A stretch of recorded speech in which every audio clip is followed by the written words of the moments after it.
Morning, everybody. Welcome to Solo ReacTalk. This morning, I'm going to be reacting to "We Built a News Empire in Ish's Rich and Poor 1,000-player Minecraft Civilization," made on the Lianam YouTube channel, requested by Introverted PPL.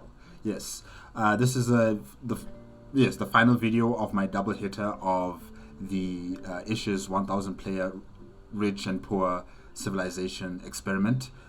Point of view videos. The first one I reacted to was Kieran Pixel's point of view in how I became a king of the pirates in Ish's 1,000-player Minecraft Civilization. If you guys want to check that reaction out, remember that the playlist card is going to be at the top right here for my other Ish's 1,000-player Civilization experiment. Yeah, or simulation. Is it experiment or well, you know what I'm talking about, yes. If you guys want to check out my other reactions, the playlist card will be at the top right here, yes, to find them. And if you want to check out the original video as well as Lianam's YouTube channel, the links are going to be in the description below.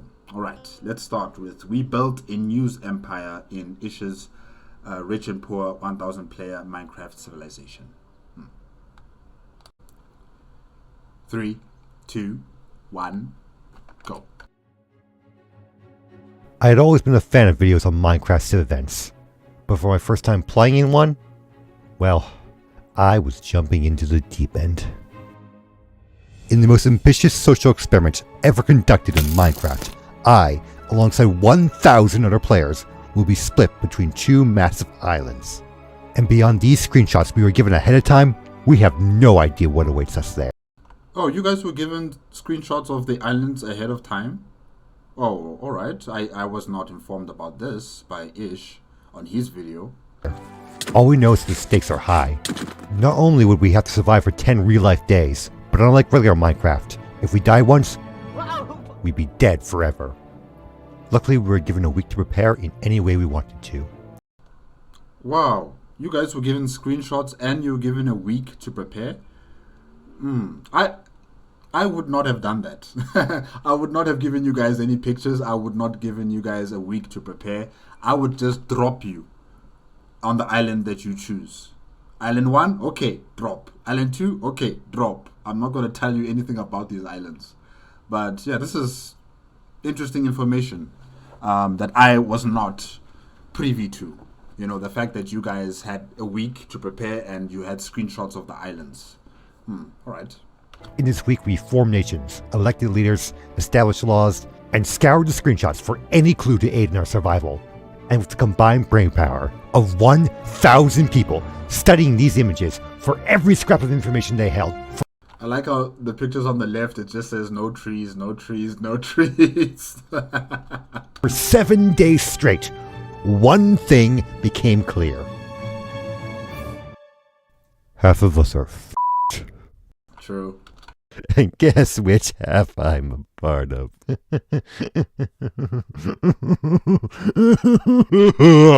But despite the grim situation, I had lofty ambitions.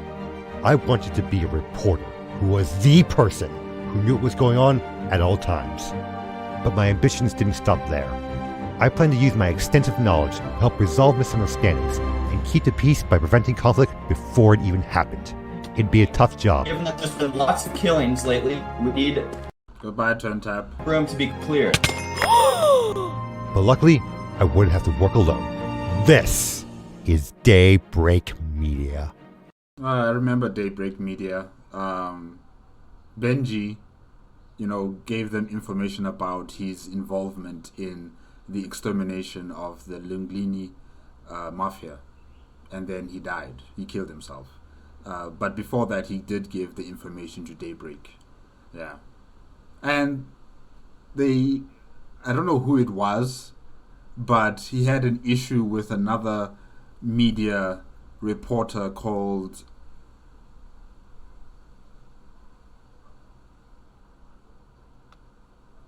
I can't remember his name. But they called him a bozo. Yeah. I don't know what a bozo is. It must be an American... bad word, for lack of a better word. But yeah, they called him a bozo, and they didn't like him very well. Yeah. He was also on Island 1. And Ish tried to give this reporter information about the Covenant, but then the reporter told him that the Covenant is paying him. Is paying him off. So, you know, he was corrupt. This media reporter was corrupt, and Daybreak Media did not like this guy. Yeah, I just forgot his name. We are a Fireforge crew. That's a lot of people. 1, 2, 3, 4, 5, 6, 7, 8, 9, 10. 20 of you guys. Wow. Of news reporters, unified by our foundational principles and Ideals of Daybreak: never intentionally publish false information. Okay. Always report on both sides of the issue. Okay. Never share a source without their consent. Okay. the ideal of journalistic integrity. We had the skills and determination to take on whatever this island can throw at us. In the past, I simply watched these stories be retold. But now, I had the chance to see them happen with my own 2 eyes.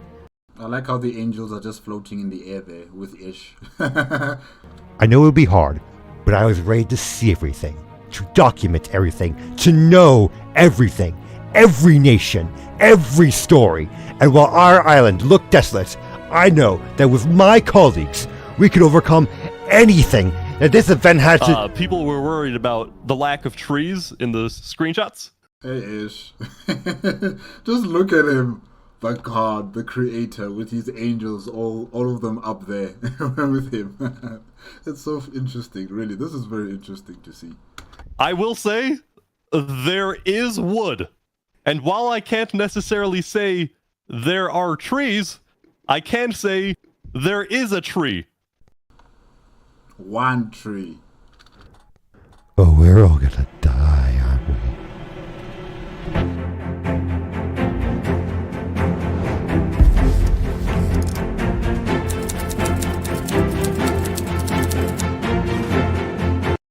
Part 1, Unity Through Poverty. Okay, let me write that down.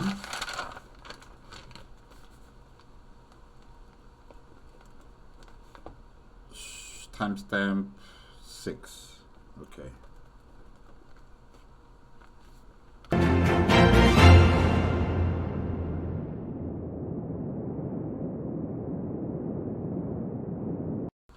While edited for the sake of brevity or comedy dramatic effect, nearly all dialogue, audio, Minecraft footage, and Discord screenshots seen in this video were recorded directly from the event and not recreated in post. Okay.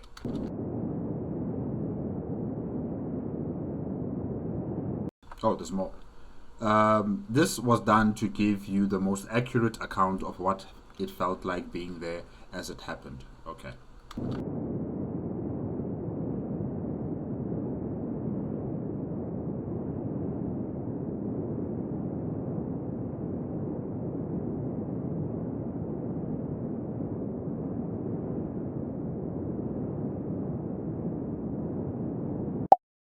Tree! Gotta find a tree. Gotta get the tree, gotta get the saplings. Gotta get the saplings, gotta get the wood. Gotta get the wood, gotta get the tree.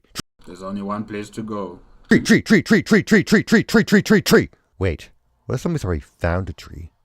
What if they've already cut it down? It's behind you. What if there's no saplings left?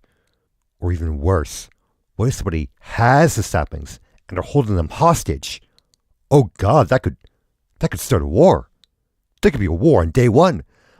The entire island could be a bloodbath right now. Oh God, what are we gonna? Oh.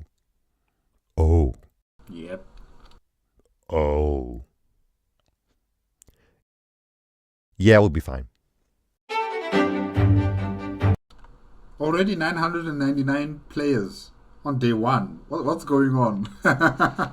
What's going on? Who died? We're gonna try to enable voice chat. And God said, "Let there be sound. Let my children hear themselves and each other." Okay, yeah, Lingo, go ahead, try it. Here we go. Yeah. What group are you part of? 'Cause I have no idea who you are, but our skins match. I just found the group. I cannot hear you. Blast Rider, my man. Yeah. Oh, okay. So Blast Rider, Let me write down his name. Blast Rider. I want in. I'm gonna go find that on this. Between meeting up with my coworkers and the wood situation looking a lot less dire than we originally thought, things were looking up. That was until... Yeah, everyone is stationary. I think I think the server's dying. Well, it was nice meeting you all. That's right. I mean, this is an amazing feat. Having, 1,000 players all on one server. I don't think this has ever been done before. Well, it has. I mean, Ish does this multiple times with different scenarios or experiments, using 1,000 players, right? Or maybe I'm wrong about that. Maybe he's done with fewer players. But yeah, I mean, this is 1,000 players on one server and 2 massive islands. Well, one of them is an archipelago. And you can imagine the amount of computing power that is required to maintain this universe that Ish has created with his angels. Yeah. First obstacle wasn't going to be starvation, monsters, or war. It was going to be reality itself, trying to murder us. Yeah, I gotta be real. It was probably the smartest move they could have made to make it so everyone's building in the same location. That's not gonna cost yeah, totally. Everyone dies in the same place. It got so bad, I was only able to recover a couple of seconds of footage from my replay mod files, meaning I had to rely on my screen recording to make this entire section of the video. If you can find those couple of seconds though, be sure to point them out in the comment section, and while you're there, be sure to like, comment, and subscribe. It's like playing Simon Says, but it's against my will. Against your will? Okay. Oh. Yes. I got in the dark. Not even the people running the event were safe. What? Your player. Ish left the game? How can the god leave the game? How is that possible? Oh my gosh. Ish. Failed to sync it, just told me. What the frick? Oh, Ish got disconnected. Oh, many other people are also being left out of the game, it seems. Yeah. Who's this? This wise one. 523. Okay. No! God is dead. So yeah, the server uses this system where since no single Minecraft server can handle this many people, there's many servers running at once, and you're just in one of them, and then they're mirrored onto each other somehow. And then, Mario. Hello! Hey, Lingolini. This is Linguini, who... Actually, I think it's better if I just let him introduce himself. Are you the one that's running a mafia? Yeah, I'm running the Linguini Mafia! Oh god, the mafia is here. Hey, if you want to join, you're more than welcome! Are you just gonna do the Mario voice the whole time? What Mario voice? This is his voice. That's his voice. No god, Yes. no master. It's his voice. Of course it's gonna do it the whole time. Anyone got one piece of string? No god, no what? Only the tree, okay. Ants? One piece? The One Piece is real! This voice chat was a mistake. Apparently the rest is okay. Let's move. Oh, hold on. There's other people here. Must be part of the Daybreak news. Okay, Dr. Beck.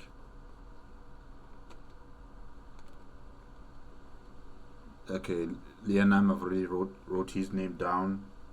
Dino. Blast Rider, okay, I got him. Telefe. Oh, Telefe. Okay. And then Indie Whale. Alright.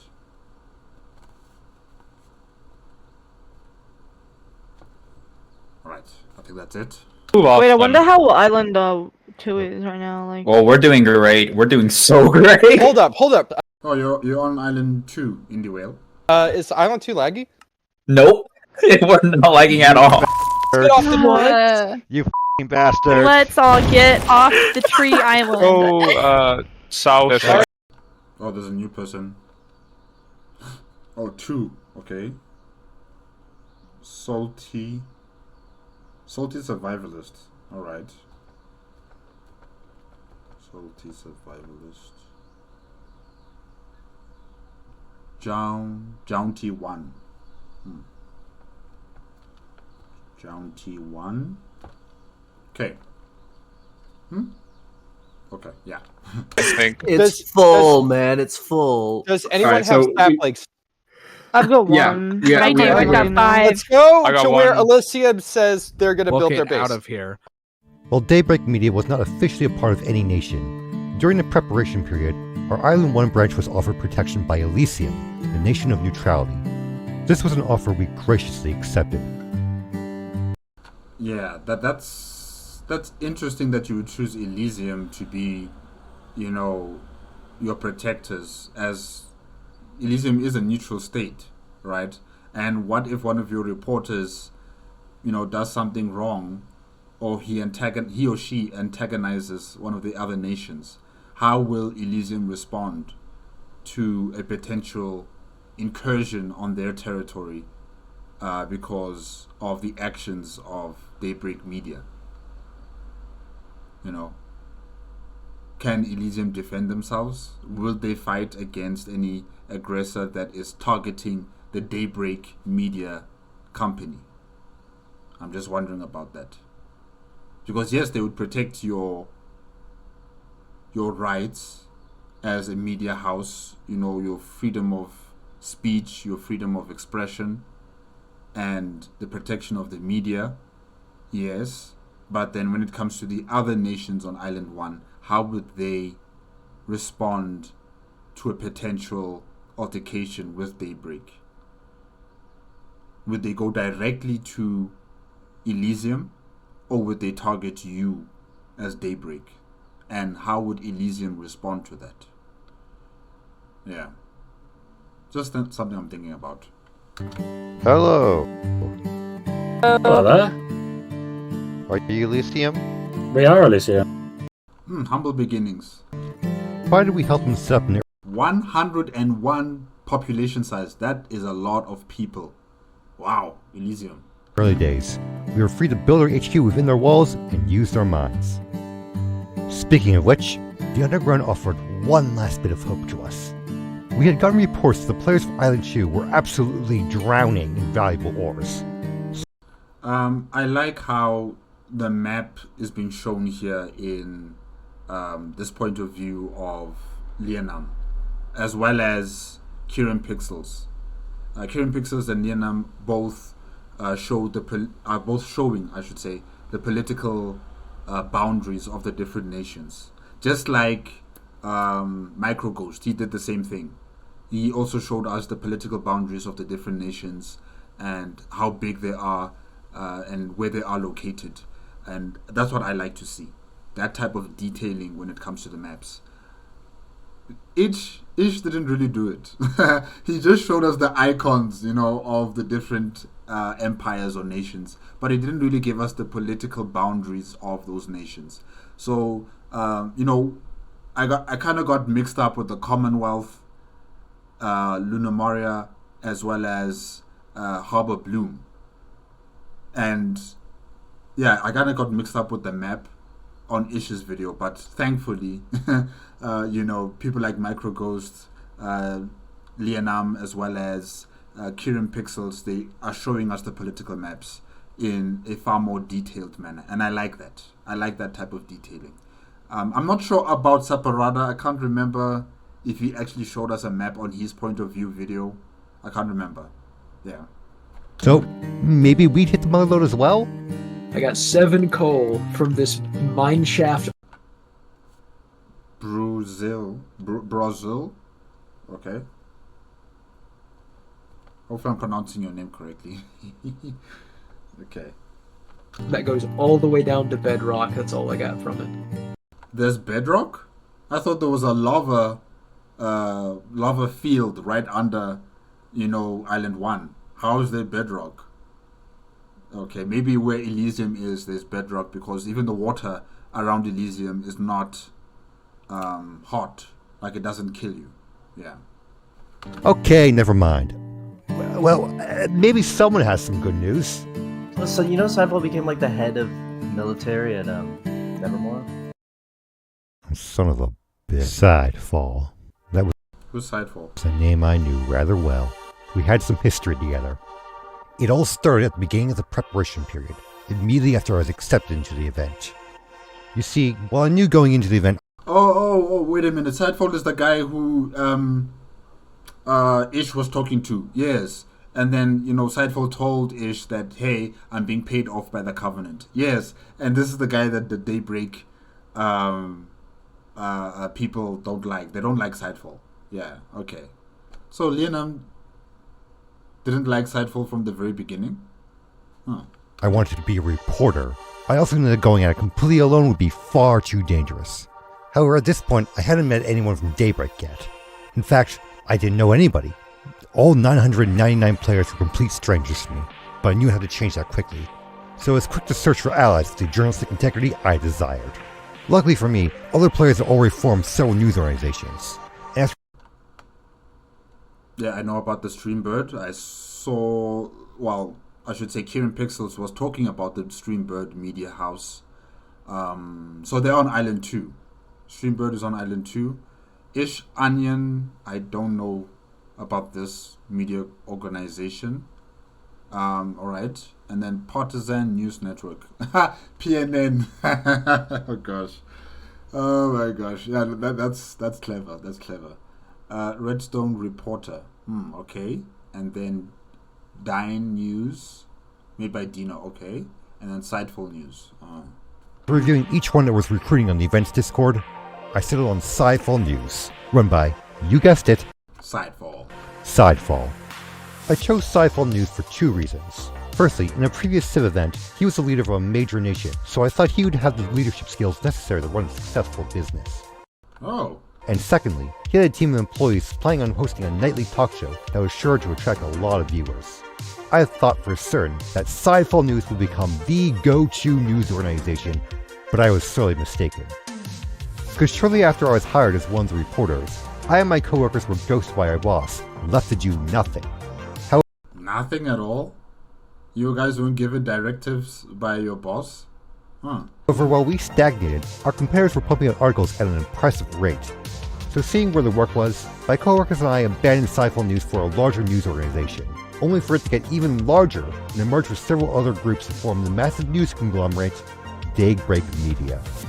Wow, so the media groups on Island 1 merged together to make Daybreak Media. Okay, but this is a bit concerning because now you're creating a monopoly. You're creating a monopoly on Island 1, and monopolies are not good. You need competition. You need someone to keep you on your toes. And you need someone to, keep that level and standard of reporting on current events, with a high standard. And you need the people to have choices. They can't just be stuck with one media house giving them the stories of Island 1. That just creates complacency and corruption. Yeah, you need someone to counter Daybreak Media. You can't just have one monopoly owning the entire island in terms of information gathering and dissemination. That's dangerous. But let's see.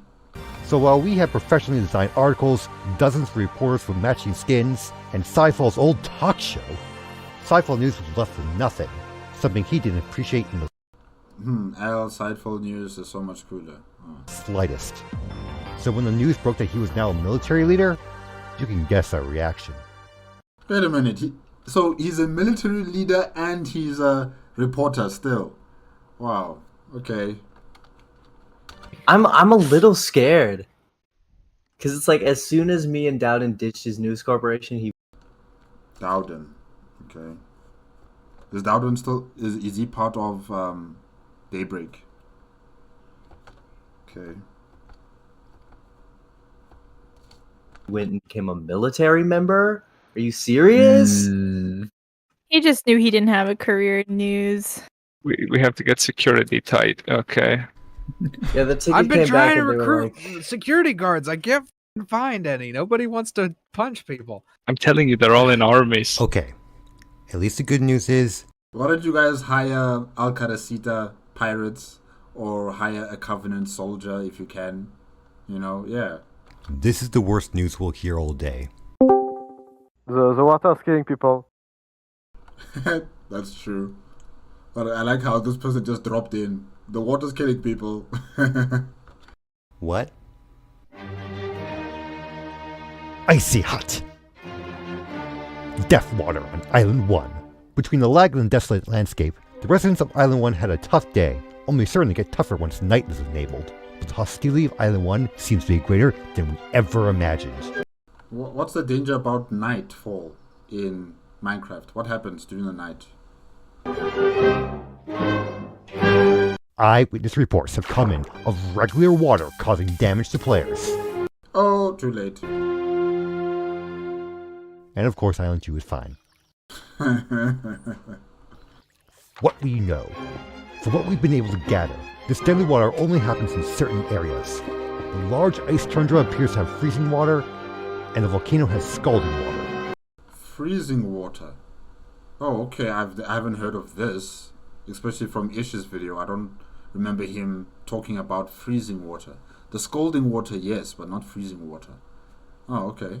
And probably you'll find that water up in the north, beyond Infernus, in the ice fields. Yeah, okay. Will it spread further?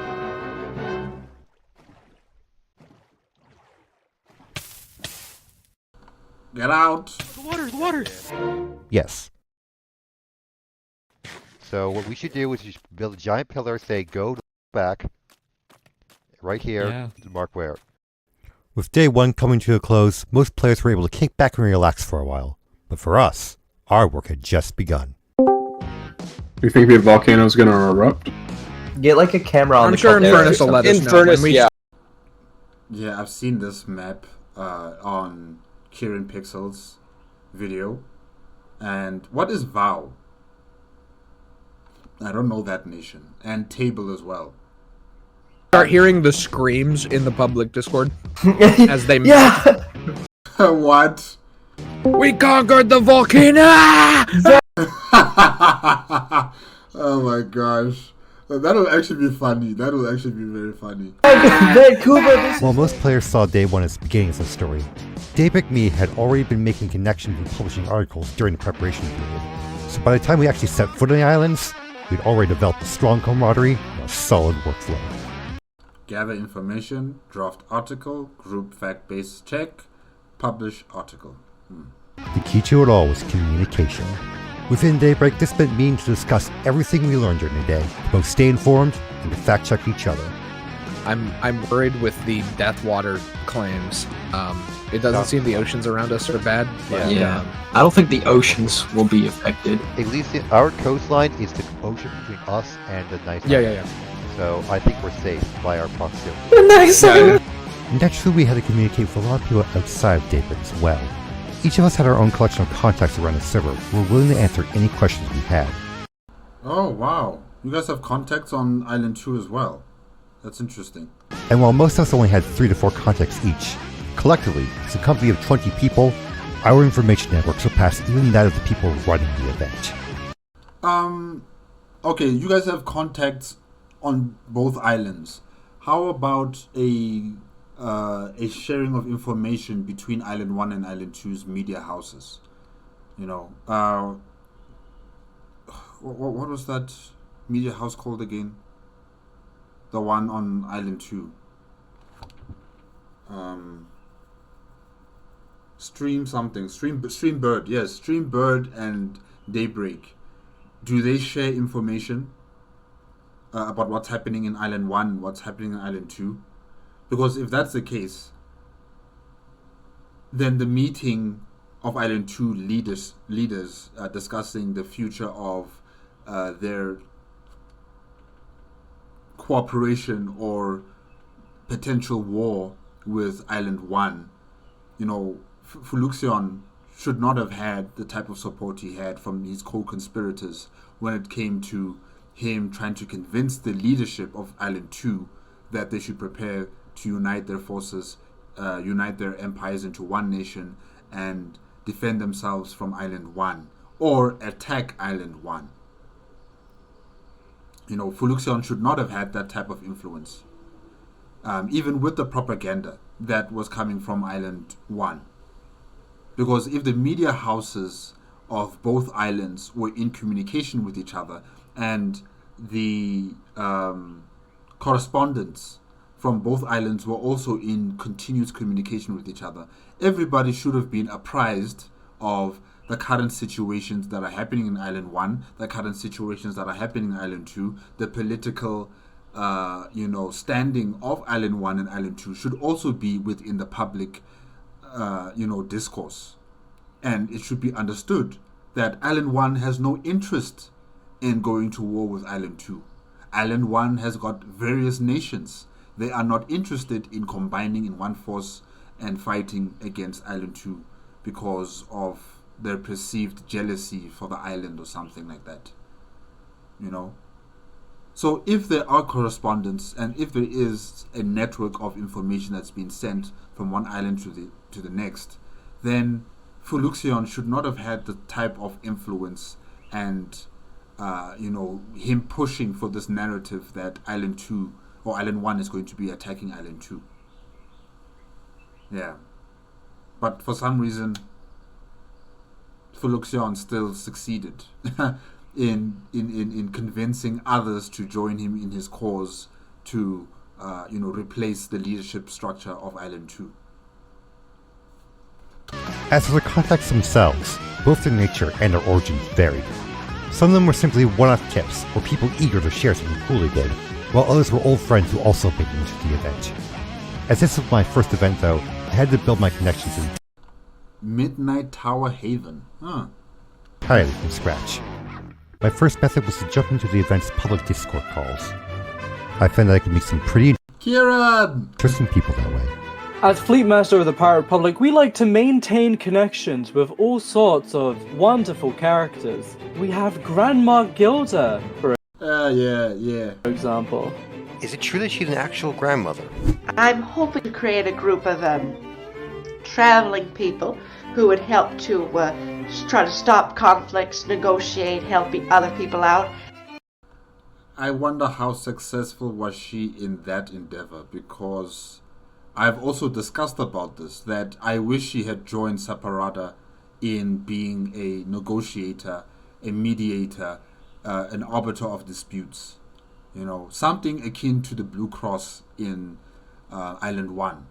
The Blue Cross have their own jurisdiction, smack down in the middle of all the major empires of Island 1.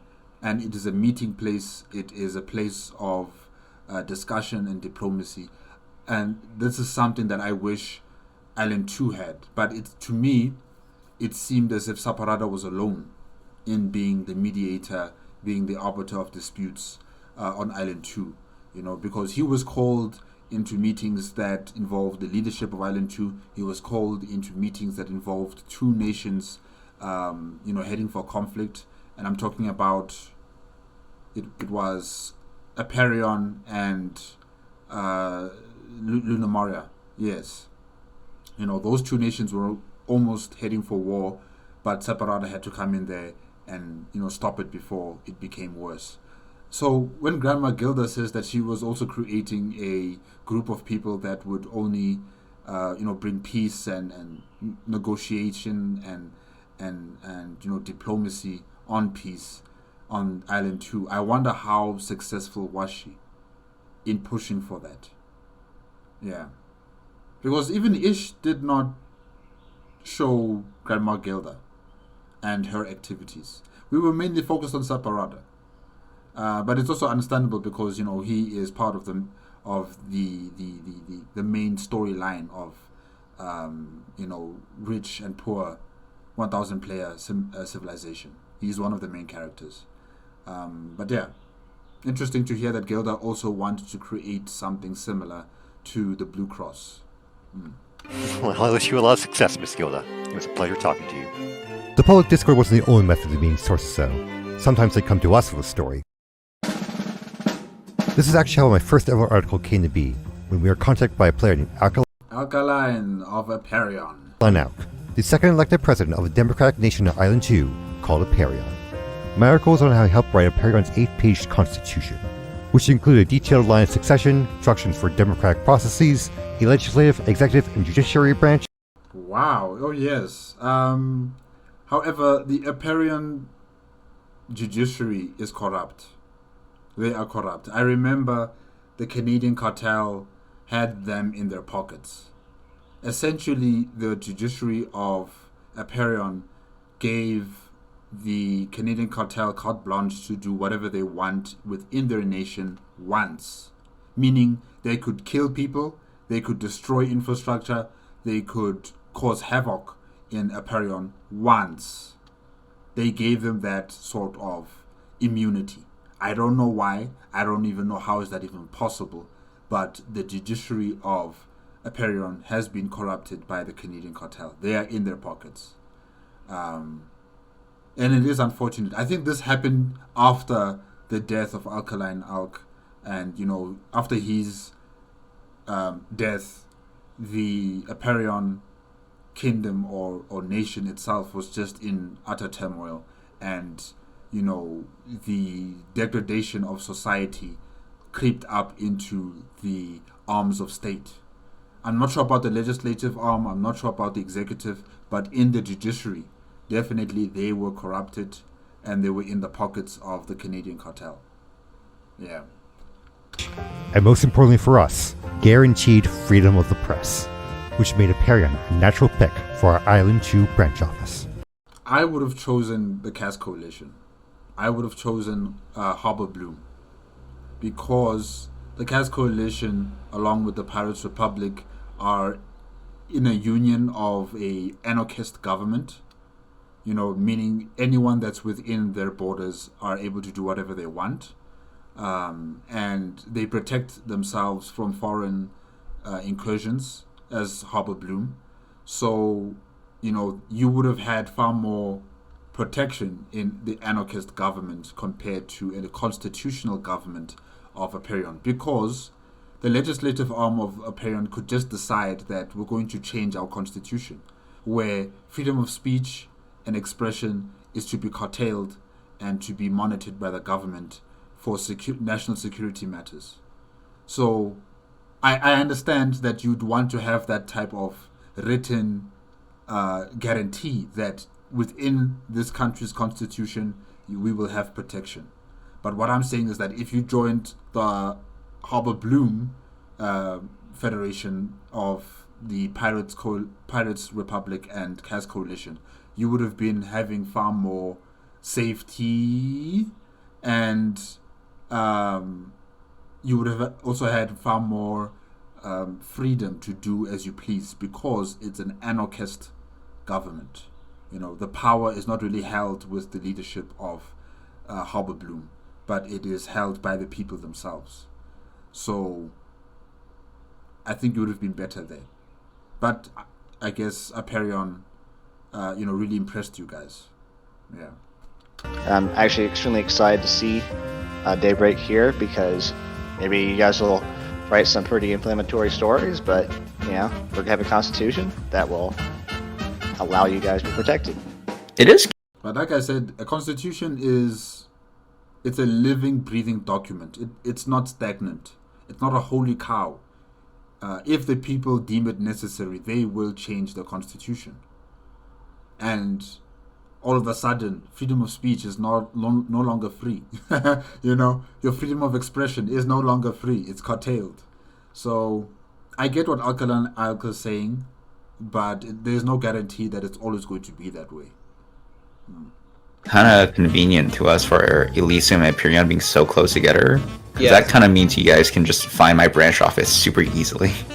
Oh, okay. No, that also is an advantage for Daybreak. The fact that Aperion as well as Elysium are, the closest nations to each other, being separated by the ocean. So you have the distance at your advantage, and you have the country's constitution at your advantage. Yeah. Okay. All right.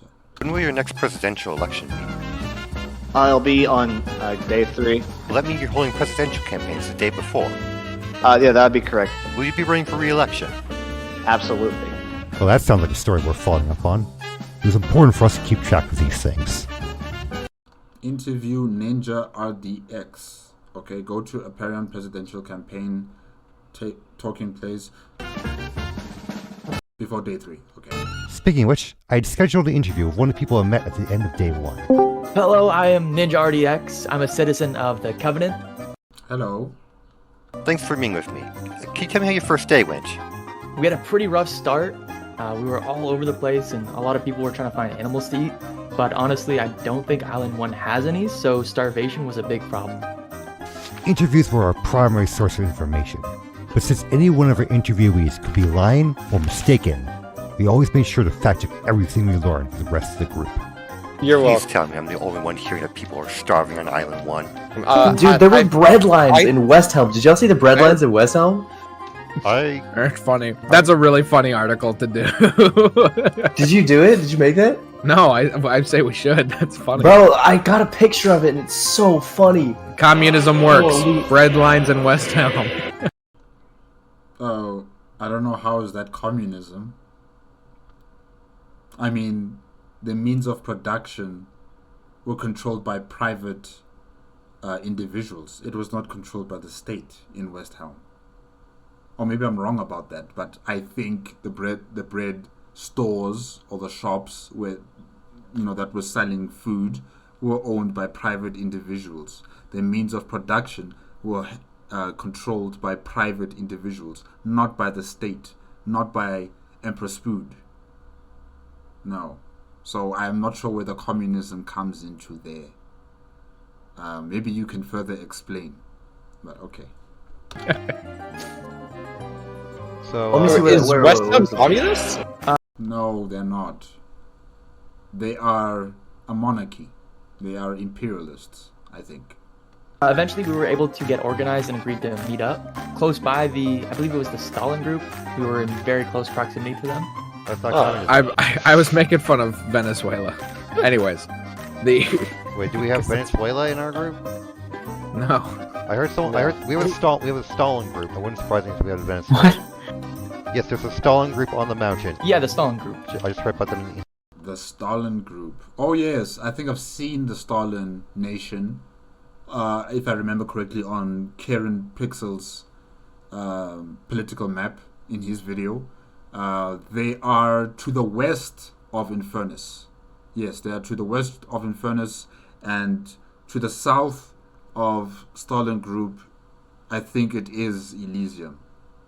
Yes, I think so. I could be wrong about the southern bordered nation of Stalin, but definitely to the west of Infernus, it is Stalin. Yeah. What? What are we talking about? There is a group called Stalin living in the mountain. Okay. Oh, it's a nice place. I think those are trees, right? Yeah, the trees that are huddled up onto the river, and the hills that just go up towards the mountain. Yeah, this is nice. This is a nice place. Oh yeah, Starlin, those guys. No, the not guys Starlin. Not Stalin. Stalin. Okay, let's like communist leader. It's not Stalin. This is how misinformation gets spread, bro. This is where it happens. I will be sure to tell my interviewee that he misheard the pronunciation of Starlin.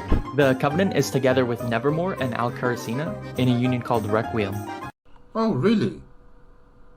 Why hasn't Ish told us about this? Ish never told us about this in his video. Oh, this is interesting. This is an interesting development. The Covenant and Nevermore. I thought Nevermore would not be entertaining any sort of, political discussions or any sort of unity with any nation. It was even difficult for them to join the Blue Cross. So this is very interesting. And Al-Qarasida, wow, all right. Requiem. Let me write that down. So, wait, they're a federated state, right? Federated states of Requiem. Okay. Or maybe it's just a union. All right. Just write it down. Requiem. Okay. Wow. This is very interesting. We're the Requiem's main military branch and home to a group of players called the Peacekeepers. Oh, are you part of the Peacekeepers, Ninja RDX? No, it doesn't seem like you're part of them. But yeah, I remember Daravit. Yeah, he caused a lot of pain and suffering for the Pirates Republic, especially during the final battle on the mountain or the volcano against Infernus. Yeah, they caused a lot of pain and suffering. Even for the Canadian cartel, they were also killed by the Peacekeepers. So these guys are notorious. They are very good PvP fighters, and they have caused a lot of death and destruction to two very prominent groups coming from Island 2. And that is the Pirates Republic and the Canadian cartel. Yeah. They're also probably the best PvPers on the server. Are we sure it's Stalin? There is a group in the mountains named Stalin, and then there is also a group named Starlin right next to them. John T1, are you sure about that? I don't remember seeing Stalin and Stalin. Yeah, I only remember seeing one Stalin. That's it. Is that what I think they're the same group. I think he misheard. Directly to the north of us is Nevermore, the administrative branch of Requiem. Cypher's in charge of the military there, right? Ah, that's correct. Stalin? There's no group called Stalin, probably. Yeah. That's true. The last state in Requiem is Al-Karasina, and you don't really need to worry about them. You must worry about them. If he says don't worry about them, worry about them. You must. Why not? Well, during the preparation period, they agreed to be our navy, and... Okay, I see the problem. I'm completely lost. There's no group called Stalin, only Starlin. This is insane. We are. I really want to find that breadline image. It was so funny. Wait. Regardless of how I met my contacts, today I made sure to ask each of them one important question. What are your opinions on inter-island relations? You know, once the borders drop, I would be more than happy to provide aid, and I actually think we should provide aid so that we can build strong bonds instead of animosity. Try to help them out because I've heard about a lot of bad things happening on that island. We both share similar values, I'm sure. And, you know, as long as they don't cross us, I see no reason to cross them. I'm not too worried about Island 2. The people next door, those are the ones that can hurt us.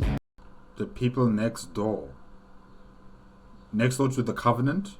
Who's next door to the Covenant?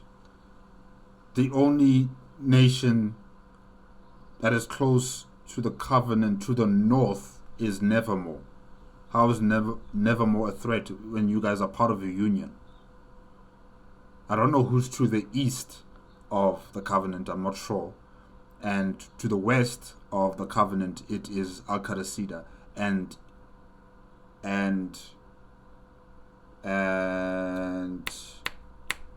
Elysium. Yes, Elysium is to the west. So how are they a threat? I was nice to a person who was mining the bone blocks from the mesa, and she decided to give me 57 bone blocks. Hello? Director 7. Gentlemen. Great day for news, but a great day for news, okay? Because a lot of things have happened, okay? I reckon we can pump out 4 headlines, maybe 5. Can we shoot for 6? Can we shoot for 7? Okay. Who are you, man? Are you the owner of Daybreak or what? Hey, if we get 3, that's no problem, but we can do more than that, guys. Come on. Lianam, what you want? Finances. Okay, we've got money, we need it coming in, we need it going out, we need it pumping through us, man. Okay, Dow. Lianam, is this your boss? Is this your boss? Let me write him down. Director 7. Okay, Director 7. Ooh, ay. Hey, he just pops into the meeting, starts talking. He doesn't even greet. Nothing. Wow. Okay, Director 7. Your TV show, get that going, man. Whale, if I even see you looking at a pen, I swear I will not be so nice next day. Okay, let's go. Oh my gosh. Let's go, boys. Let's get it. I'm pop over, get some other business done. Oh, we can handle it. We can do it. Okay, let's go. Guys, Wow, so none of you guys know him? He just pops in. Oh, wow. While the closure of Sci-Fi News left us with a near 9-1 viewership, we still had competition. I still find that as a concern. I don't like monopolies. And like I said it before, this might create some sort of complacency, and corruption might seep into the media house. But we will just have to wait and see what happens. Island 2. Currently, viewership was evenly split between our smaller Island 2 division and the Streambird, one of the two remaining news organizations that have rejected the merger that formed Daybreak Media. One of the two? Which is the other one? Unlike Sci-Fi News, though, we had no antagonistic relationship with Streambird. Rather, we had a mutual respect for each other. Despite being a one-person operation, the Streambird was able to consistently publish high-quality articles on par with our own. That's most impressive. They were so good, in fact, that we got permission to share their articles on our Discord. This relationship of respect also extended to the other remaining news organization, the Ish Onion. Ah. They were this event's prestige journalism outlet, publishing such hard-hitting news as Island 2 players complained about their gold-plated bedding. What? Oh my gosh. And Island 1 players ferociously post memes as if it actually matters. In all seriousness, though, the memes were a concern to us. There's so much propaganda for our island, it's crazy. You see, the moment Day 1 ended, the event's Discord was absolutely flooded with memes, encouraging the unity of Island 1 to wage war against Island 2. At the moment, these threats were toothless, as an invisible barrier currently prevented anyone from crossing the ocean between Island 1 and 2. But from your correspondence, you should also realize that, these propaganda memes have no weight behind it, because the people of Island 1 are not focused on fighting against Island 2. They're focused on survival. They're focused on creating their kingdoms or nations. And yeah, you should be able to post a newsletter that informs not only people within Island 1, but also people of Island 2 that, this notion that Island 1 wants to attack Island 2 is a fallacy. It does not exist. And maybe that would have helped in making sure that Fuluxion does not have the sort of, intention to instigate this sort of response from Island 2 in terms of creating an army to fight against Island 1. Yeah. But as it was unknown when this barrier dropped, many people were still worried. Now, as someone who considered himself as an international citizen of Island 1, the idea of Island 1 unity was appealing to me. But as someone who wanted to use the news to resolve misunderstandings and keep the peace, I was against any antagonism between our two islands. Then make sure that the public understand this. Make sure that the public understand that these memes and propaganda is not the true reflection of the majority of the people within Island 1. And it's not the reflection of the leadership structure of Island 1. Many of the kings and presidents and queens of Island 1 are not interested in war. You gotta apprise that knowledge to the public of Island 1 and Island 2 through your correspondence. Yeah. What I wanted from Island 2 was the same relationship Daybreak had with our competitors. A mutual respect rooted in the common ideals of truth and impartiality. These were ideals we held dearly because they were rooted in the sacrifice of one of our own. Sacrifice? See, when I first jumped ship from Sci-Fi News, it was to a news organization founded by a player named Annual Daily. Annual Daily? Okay.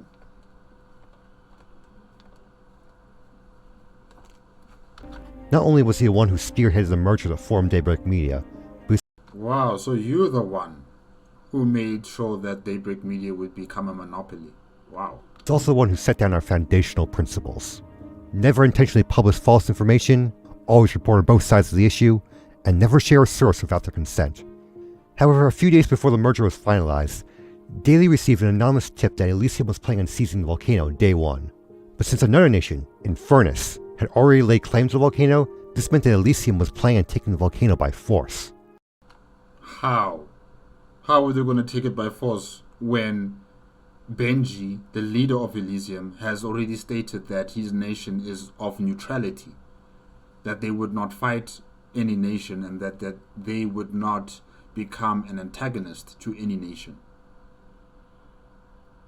What's his name again? Annual Daily. Where do you get your information? Because clearly wherever you got it from, they're wrong. Normally this news would be bad enough, but was made even worse by the fact that the event staff had laid down one ironclad rule for the preparation period. There was to be no conflict between nations until the start of day 1. It was far too juicy a story for Daily to pass up, so he was quick to publish, immediately causing the event staff to leap into action. The man or the woman, I'm not sure if Annual Daily is a man or a woman, but you've skipped the entire process of making sure that you fact check that information. You just took the word of your source and you went with it without fact checking first, without asking the leader of Elysium, is this really what you're going to do? Do you know about this? Is it something that you're planning to do? And you didn't ask Infernus, is this something that you are prepared for? Were you notified that Elysium was going to do something like this? You just jumped straight into into publishing that Elysium was going to fight Infernus. That's a mistake. You miscalculated. Big time. And now the angels and Ish, the god, is coming for you. And to find and ban the person responsible for breaking the truce. However, after being contacted by the leader of Elysium, Benji Button, we discovered that our anonymous source was mistaken, and the entire situation was merely a misunderstanding. Someone has to pay. Who's it gonna be? So, Day was quick to remove the false information and inform the readers of the mistake. And with that, we thought it'd be the end of it. But we were wrong. The way the staff saw it, the publishing of the misinformation itself had started conflict between nations, meaning both Daily and his source had broken event rules. However, the staff were reasonable. They knew this was simply a misunderstanding, so they offered to let Daily off the hook if he revealed the anonymous source. But Daily had promised his source he wouldn't reveal their identity, and Daily wasn't one to break promises. So in order to both keep his promise and to take responsibility for jeopardizing Daybreak's image, Daily made his decision. And that was how Daybreak Media lost its first member. Wow. So that's how 999 players were remaining. It's because of Annual Daily's decision and his mistake and his miscalculation that resulted in his life being forfeited. Wow. Okay. Though Daily's loss was regrettable, it was a cautionary tale that taught us the fact. In a sense, yes, my main issue was this person came to me and asked for my anonymity. I agreed. I didn't know he was breaking the rules at the time, but still gave him my word and I didn't go back on it. So the true question is, was it worth it? Yeah, journalists gotta keep that integrity. Okay. Took everything to the highest degree, and it was this lesson that made Daybreak what it was today. However, for me, Daily taught me another lesson. By taking responsibility for his mistake, Daily showed true integrity towards his ideals, and it was this integrity that made it clear what it truly meant to uphold an ideal. If you can't stand by an ideal when things get hard, you can't call it an ideal at all.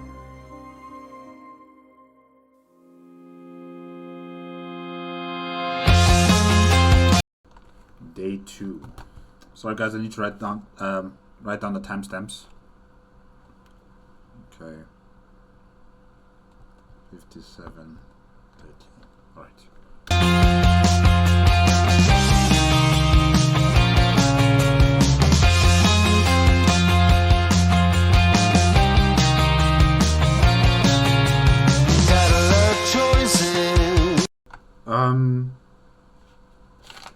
Hold on. Pandora, yes. Pandora, Island 1. And Yggdrasil,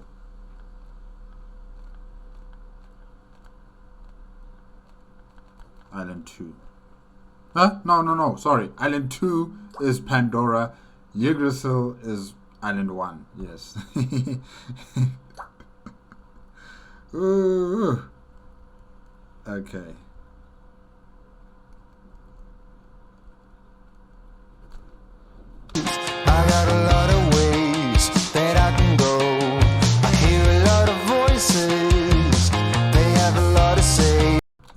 taking shape. But I've known, been here before. Yeah, I do recognize the tiny nose, this marble floor, and I don't need my eyes to see what lies behind that wooden door. Before the start of day 2, we had a pretty good idea which section of the island was boiling, but we needed to confirm that this didn't change overnight. So my job for day 2 was to go around the island and test the water through our highly scientific method. Still there. As for the rest of Daybreak, they were on the hunt for iron. This is because day 2 marked the first day PvP would be enabled. But with Sci-Fi out there, iron armor was a must for us. But as the mines of Elysium had been a disappointment, we had to search elsewhere. But luckily for us, our information network had picked up rumors that there were more valuable ores underneath the volcano. So I engaged in some educational self-harm. A team of our reporters would make the trek to the volcano and start digging. Oh, okay. So, wait. To the east of the Covenant is the United Federation. All right. So that might be the neighbors that Ninja RDX is talking about, right? Or maybe I'm wrong about that. I don't know. Yeah, because to the north it's Nevermore. To the west, it's Al-Qadasida and Elysium, and they are no threat to the Covenant. So the only people I see is the United Federation to the east of the Covenant. They might be the enemies that Ninja RDX is talking about. Okay. Alright. Once I was done checking the water, time was to meet up my 148 population size. That is the kingdom of Westhelm. coworkers underneath the volcano. But hey, while I'm out here, might as well do some interviews. Well, actually, follow me since you're asking that question. Come over here. Follow me. Alright. So this is more of a this is kind of like how we're dwelling right now. Oh, does everybody wear capes in Westhelm? Or is it just the important leaders? But we have plans to build a much larger city over here. Hey, Spood, where's the Coliseum? Oh, by the way, that's the leader over there, Spood, if you want to talk with him. Yeah, but it's going to be over here, look. Oh, you can see it, you can see the base. Daybreak Media. Let me see the outline, that's... The way he just walked past you. Hello, what group are you a part of? Are you the wall people? I'm Daybreak Wall people. Media, pleased to meet you. So, what are you building here? So this here is going to be our Coliseum for Westhelm. It is our Night Doctoress. Our center for entertainment.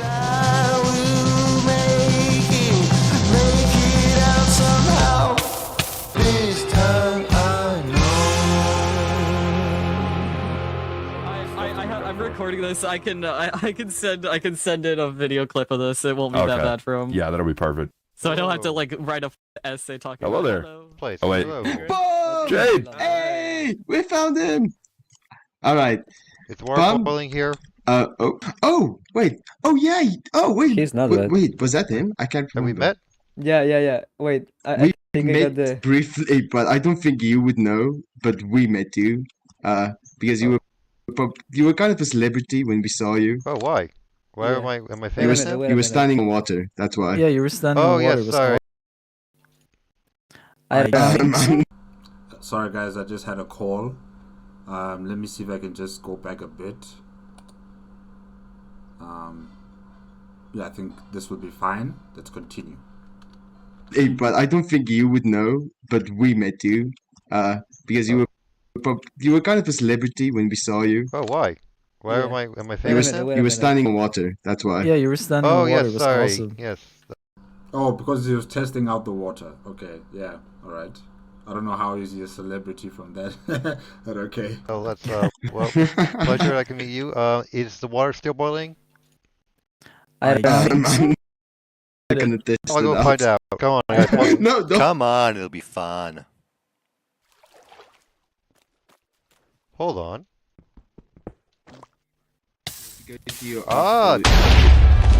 Death water? Just add slabs. Slabs?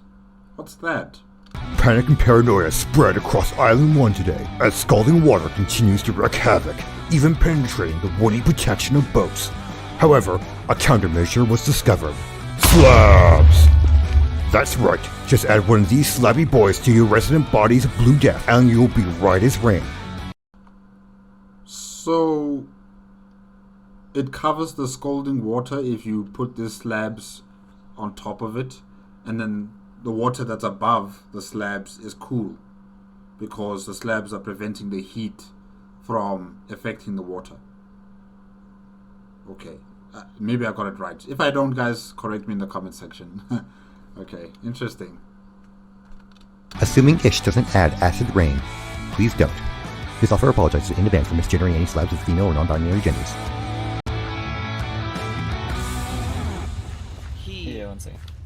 What's going on? Now with a weapon to fight our common enemy, Island 1's future look... Slabs. Right. I'm just kidding. No, I immediately got some worrying news. Hey, I gotta get here real quick. Is anyone here taking notes on the Island 2 meeting? This is big news.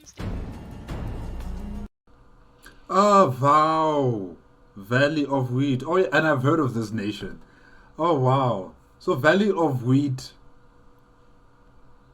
Yeah, Valley of Wheat is right next to the Blue Cross. And the Blue Cross is to the west of Valley of Wheat. And to the south of Valley of Wheat is West Helm, yes. And then to the north of Valley of Wheat is Infernus. Okay, wow. Yeah, they're smack down in the middle with Blue Cross. And I'm sure they are the ones who are feeding the island. I mean, look at this place. It's an entire farming community. And there's only 15 people. Wow. Wow. And Valley of Wheat is like a buffer zone that separates two very powerful nations. And that is, to the south, it is... Oh my gosh, I just said their name right now. How could I forget? West Helm, yes. Oh, sorry guys. Yes, to the south, West Helm, to the north, Infernus. And the buffer zone is Valley of Wheat. And, if they should go to war, Valley of Wheat would be the battleground. It would be the middle ground where the conflict happens. But thankfully that didn't happen.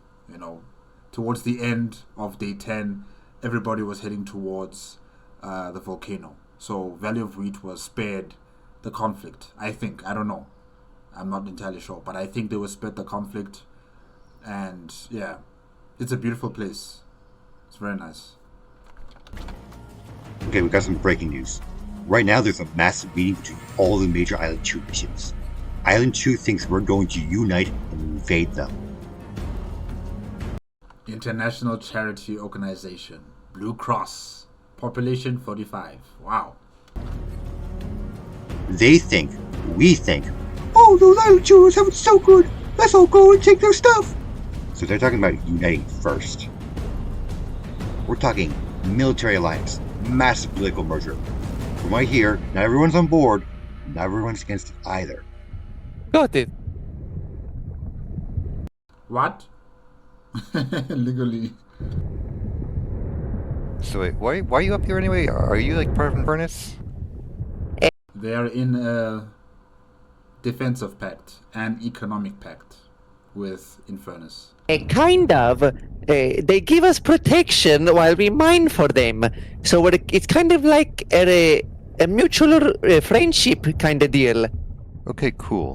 Do you know if anyone from Infernus is around? I have a message I need to deliver. Also, is that a tree down there? Oh, Mario, what's up? I think Infernus sent someone here to check the lava levels today and then compare it to I heard you guys are building up here where you shouldn't be. I don't know if that's gonna yield anything. But I mean, considering some people are building a settlement over there, we'll probably see if the lava is encroaching or not. The death chat will tell us. Down there. Then there will just be stairs that lead all the death chat the way up the mountain, and then it'll lead to our castle. Yeah. So as long as all of this is clear, the left and the right, that's fine. Okay. What's up? Are you Infernus? Yes, I'm the king of the Infernus. I'm. Oh yeah, I've heard about you from Seneca during the interview, Ish's interview. Yes, I remember Ish.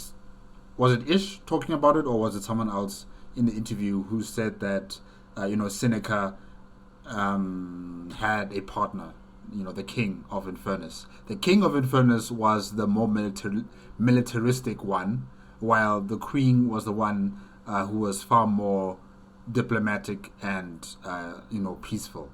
That's what I've been told in the interview that Ish made with all the main characters of his experiment. So it's interesting to see you, Harvest. With Daybreak Media, I was wanted to. Can you take me to Infernus if you're going there? Or? Yeah, you can come back down with us, but I'm just saying, talk to us in Discord. Just make sure this is just talk to the builders. It's Pleb and Goofy. The King has a very soft voice. Very soft voice. You would not expect him to be the violent one. Really, from this voice, it's so disarming. He doesn't give off this threatening aura about him. I guess that will only reveal itself when he acts, and that's even more terrifying. The fact is that you don't really know how to approach him because he has such a calm and collected voice. Ooh. Oh, actually, Harvest. The lava's rising? Oh, Sidefall. Okay. I think you might have some political information. I got some news from Island 2 that you might want to hear about. Wait. Look at the chat. Yo, is the volcano rising? Is the volcano rising? No. The tree's still good. No. Lava in the volcano. Volcano update. Lava not rising. Despite the misinformation that I can see why they call him the bozo.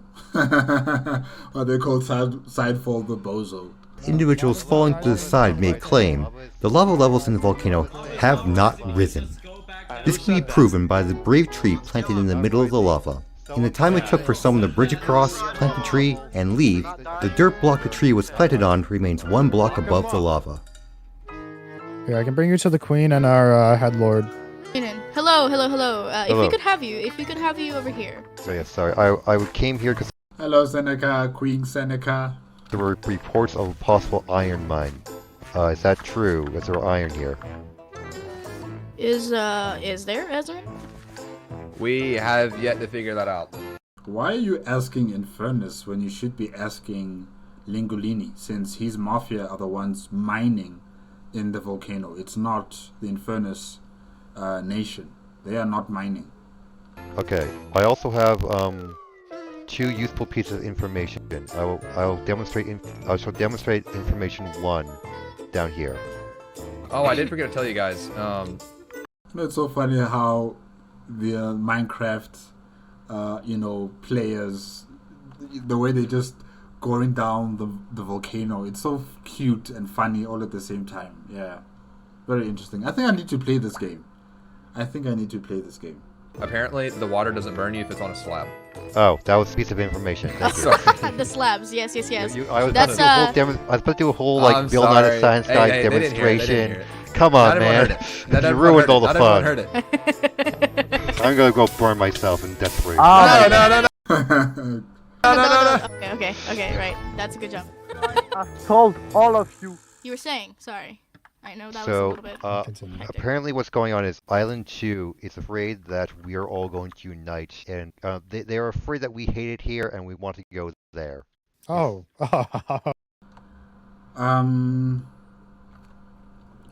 I don't like the way you presented this information, Lianam, because it sounds like gossip. It sounds like gossip, and you need to make it as accurate as possible. Meaning, maybe you should have just waited until this meeting was complete, and then you would hear the final position of the leaders of Island 2, and then from there you can ask the opinions of the leaders of Island 1 after the conclusion of the meeting on Island 2. Because right now, this sounds like gossip. It sounds like hearsay. It doesn't really carry any weight. If anything, it will just cause confusion. It would cause fear and doubt and suspicion in the minds of the leaders of Island 1. So if I were in your position, I would have waited for my correspondence on Island 2 to give us a clear indication on what is happening on Island 2. After their meeting is complete on Island 2, that information would be transferred to you. You would have full understanding about the decisions being made on Island 2, and then you can relay it to the leaders of Island 1 and get what they think about it. Because right now it sounds like gossip. And we remember what happened to Annual Daily. You know, he was led on gossip. He was led on sources that could not be proven truthful, and it led to his death. We don't want the same thing to happen to you as well, right? I'm sorry, guys. I'm sorry for the noise. Oh, we hate it here? No, we love it here, dude. What are you talking about? We love it here. So, Don't get me wrong. the problem is a military alliance is in the talks. I don't know if it's gone through. I don't know if Are you it's trying to actually going stir to some stuff, Lianam? Or is this all just fabricated? Are you trying to make us join together? You see what I mean? You see what I mean? Even the king and queen of Infernus are not really sure what to make of what you are saying to them, because you're not really coming here with evidence. You're coming here with assumptions. You're coming here with gossip, and that's not right. That's not right. Come here with facts. Did they say this? Did they say this was going to happen? Not it might happen, or if it could happen this way.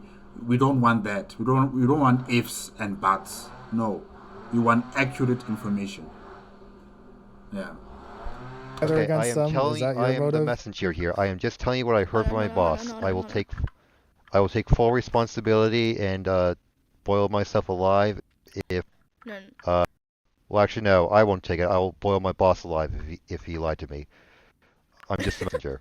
Boil him alive. I love that's a way to die because of the water situation. I'm just warning you. If it's false, like we might have to take some action. But the queen is funny.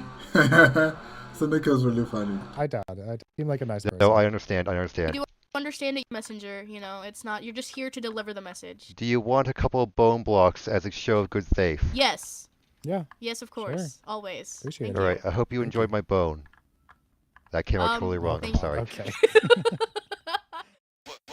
Having successfully delivered the news and confirmed that Sidefall was a liar, it was now time for me to meet up with my team. But then it was announced that the sun would be setting for the first time. So when the sun falls, what happens exactly in Minecraft? What is that, like a monster? Okay. So it looks like I'm staying put for the night. Hey, you know where I can find some torches? I want to help light the place up. You can ask some people over there. Since I was a guest for the time being, I figured this would be a good opportunity to get to know the people. Nation of Flames. Ooh.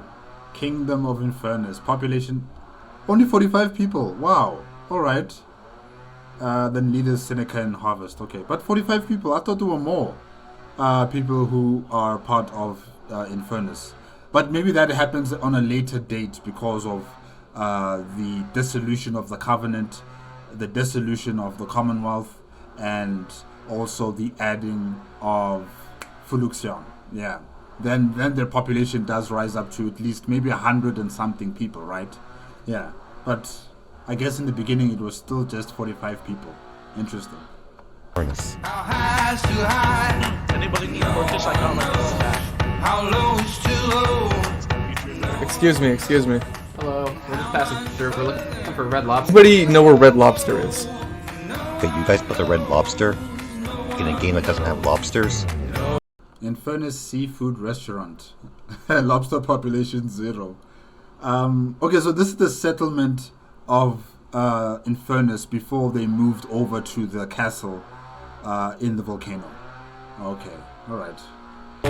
Alright, go on. Can I get a screenshot? Can I get a screenshot of you? Fishing box and Okay, cheese. how soon is too soon? Oh god, sundown, everyone. Sundown. This is a beautiful place. Very beautiful. Can we afford to hesitate? No one knows. No one knows. Oh, is this water not boiling?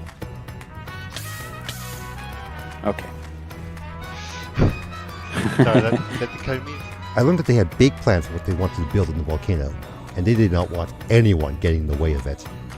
Yeah, they're building a castle. They're building a castle on that volcano. That's why they were so strict about other people on their land. Getting word that like we don't want people to build, and like people keep building. So, despite their harsh exterior, though, it was clear they cared deeply for each other. It was like one big family, and it was clear the person responsible for it was their queen, Civi. Here, we're all united by one thing, and that is the flame.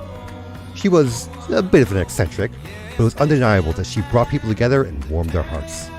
We have Nevermore as well, who we are good friends with. So I want you, when you see them, treat them like your family. No wonder why Infernus and the Covenant are so close as well. Because Requiem is a combination of Nevermore, Covenant, and Al-Qadasida. And when Seneca ordered the hit on Lingolini and his entire mafia, I think, the Covenant were more than obliged to do it, under the stewardship of Turntap. They were more than obliged to do it themselves. And it just shows the sort of connection they have. The Requiem nations along with Infernus. Very close, very tight-knit. I mean, even the Queen herself is saying that they are family. Essentially, that's what we are. We are one big family. It was clear she had a great love for her people, and she definitely earned it in return. Heavy is the weight of the crown, title, not because of the authority, but the responsibility we bear to provide. And truly, what makes a leader is a care that is outside of just themselves, right? But for the good of the people. They are someone who wants not to just elevate, but also those around them.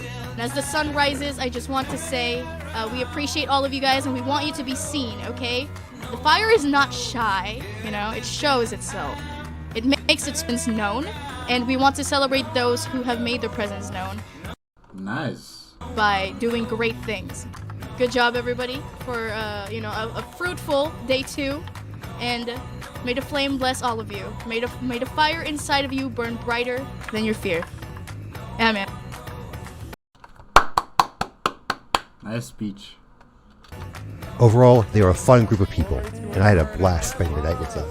And I definitely hope I can visit them again in the future. Yeah.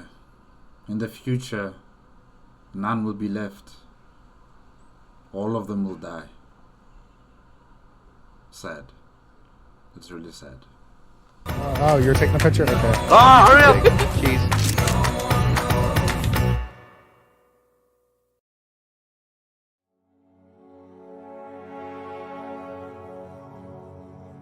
For tonight, our first topic of discussion was the Island 2 meeting. From what I could gather, the island-wide alliance was proposed by a nation called Luminara, and was backed by one of their high-ranking officials, a player named Fluxium. However, nothing concrete was settled, and I honestly didn't think it was going to happen. I mean, why would they want to unite against us? We couldn't invade them because we had nothing, and they'd never want to invade us because we had nothing. But that all changed when I saw that the meeting had brought up a meme I hadn't seen before. Protect our netherite. Oh, from the greedy Island 2. If what this propaganda was suggesting was true, then that means someone, somewhere in Island 1, had found netherite, the strongest material in the game. And Lingolini of the Lingolini Mafia has been having communications with the Pirate King of the Pirate Nation, or Pirate Republic, and that is Kieran Pixels.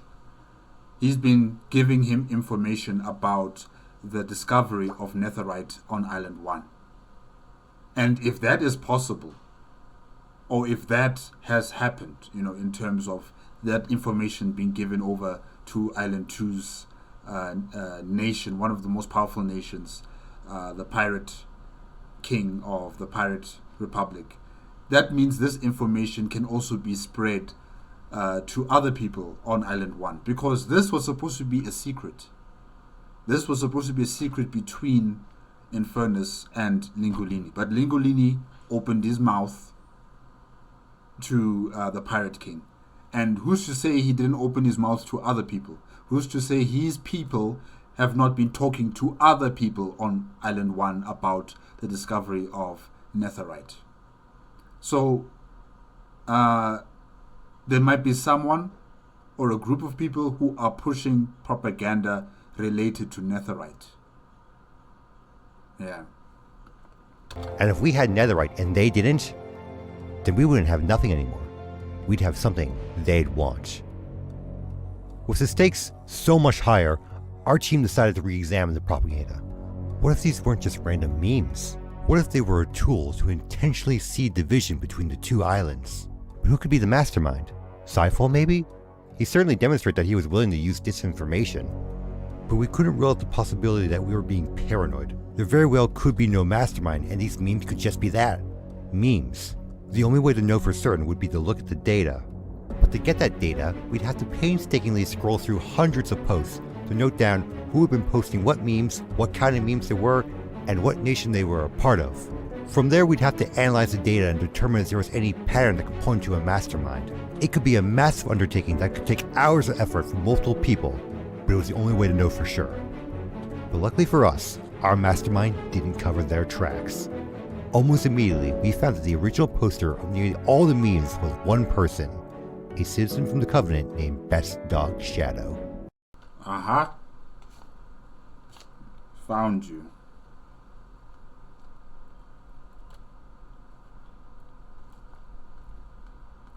And there was a Blue Cross meeting that Fuluxion was invited to, where he was giving, or should I say, he was asking questions of Island 1 leadership about the potential war threat against Island 2 by Island 1. And the leaders of Island 1 told him that none of us were interested in fighting against Island 2. The only problem was the Covenant. And within the Covenant themselves, they were not really interested in going to war with Island 2. They were just blustering. They were just talking. And now this is just also proving to the fact that even within the Covenant, there's no majority of people who want to go to war with Island 2. This was done by one man, and that is Best Dog Shadow. Or is it a woman? I'm not sure. It was done by one person. These propaganda and warmongering posts, it's been done by one person. It just shows that there was no footing for this type of notion of conflict between Island 1 and Island 2 with netherite in contention, or the fact that Island 2 is a paradise compared to Island 1. There was no evidence of any sort of military build-up in Island 1 or Island 2. This has all been done by one person. One person in Island 1, Best Dog Shadow, and then one person with his co-conspirators in Island 2. That is Fuluxion. While he was currently a regular farmer, at one point he was higher up in the Covenant's hierarchy, and after receiving this statement from the Covenant's head of diplomacy, we confirmed there was in fact a conspiracy. But that left us with a different problem. How are we supposed to reveal this information? Just tell the people the truth. Best case scenario, we confirm Island 2's fears. Worst case scenario, we turn the rest of Island 1 against the Covenant. No, it wouldn't happen that way. You wouldn't be proving the fears of Island 2 because this is the action of one person. Island 1 wouldn't go to war with the Covenant over one person. They wouldn't.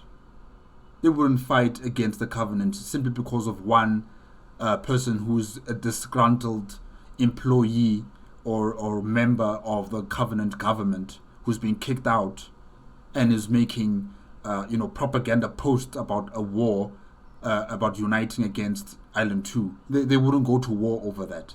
And Island 2 would not be afraid about what's happening in Island 1, or should I say focused mainly on the Covenant because of one person. No. Tell the people the truth. That these posts, these memes, this propaganda has been started by one person. One person who is disgruntled, one person who is paranoid, one person who is bloodthirsty for conflict. We don't know his reasons. We don't know why is he motivated to do something like this. But the standing point of the government, the standing point of the leaders of the different nations within Island 1 is that we are not interested in war. It's as simple as that. It's clear. It's truth. And that's the type of news that you guys should have been pushing. Not to be afraid that you might solidify the paranoia of Island 2 or cause conflict on Island 1. Because that's not possible. Who's going to fight over the words of one person? Nobody. Either way, we'd escalate the conflict, which was exactly what we were trying to prevent. It took us a while to figure out the best angle. But I realized that if someone was trying to fool Island 2 into thinking we wanted war, the best way to fight back would be to show the world the truth of Island 1. The truth of Island 1. Solidarity, not hatred. Day 2, I spent my time trekking across the island, and along the way I met plenty of lovely people. And despite PvP being turned on, I never felt any danger. Every group I met with were friendly and we had a good chat. The attitude of Island 1 is not one of jealousy or resentment, it's that of adventure. Sure, there are hardships and dangers, but there's also adaptation and ingenuity. Whoa! Every time I told someone of the discovery that slabs placed in water render its danger inert, there was a pleasant gasp of realization at the eureka moment. I could hear the smile behind my headset. My feet have never been cooler. I ended the day taking a group photo of a nation after they had met around a campfire. And when asked what they thought about the island, they said, "We don't hate it here. No, we want to stay here. Like, we like the challenge." And I want to use those skills to help Aperion. But the fact is, our most immediate need is ensuring our defense. I'm the right person to do that. Thank you. To-do list kill Sidefall. Wow. You killed it. I'm gonna let you come up because you're running for president. So Alki, 4 minutes start now. Hello. I'm Alkaline Elk. I've been the president of Aperion. I also was formerly the speaker of the Senate before the event started. I've done my best to keep Aperion independent, whether that's negotiating treaties with other nations or defending our nation from enemy nations. While Island 1 is currently our largest security risk, they are also the most in need. I will ensure that Aperion provides humanitarian aid through the Blue Cross to support them, and we shall also try to receive refugees to help bolster our population and labor pool as Aperion. But, again, we're not going to do this at the expense of Aperion, only to the benefit of Aperion, alright? Because when we donate all this aid to Island 1, they're going to have a lot less reason to invade us, to defuse all that situation. Luminara, that whole discussion, Luminara's not evil, they're just not trustworthy. And every time we tried to reapproach relations with them, they just throw curveballs at us to make us look bad. And we're still going to try our best to be the amicable, magnanimous people in the situation where we're trying to do our best to keep relations good, but we can only do so much. And I'm going to do my best to make sure that Aperion benefits as much as they can from these negotiations. So with that, we will maintain democratic values, we will maintain our civil rights. Aperion lives and marches on. Will you be on today? That's all I have. Well, yeah. Oh, by the way, Stalin doesn't exist. You misheard Starlin. Poof. Well, that was the lovely debate. I hope that was amazing for you as much as it was for me. Otherwise, yeah, I the kept hearing election Stalin. polls will open Since up you're on, after the could you event come to the happens. Covenant The reasoning today? is this We're because planning a the ceremony elected today, lead and in Alfie it, Dedetti there will be a during the special event day, and happening. he can't run for Anything you can president. tell me about the event? If you do Our have military time, is we forming, would and some of our appreciate if you citizens, guys including could me, spend will an be hour sworn either in. doing the mines, I'll be public sure to be development, there. or farming.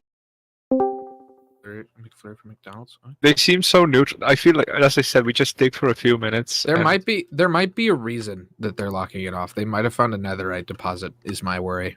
We actually, who was it that flexed some netherite on us? Somebody already has netherite? Yeah, someone from, I think it was someone from the Lingolini Mafia, kind of like It flexed some was. netherite. Yeah, they showed some netherite. They were flexing on us. Here, I'm gonna deafen up. I don't think there's anything here. This is not much better than. Well, we're not near the volcano, right? We're not like super close. No, We're literally under it. Oh, we are? In honor of the one who really embodied the ideals of our nation. Hold on. Let me just get the timestamp.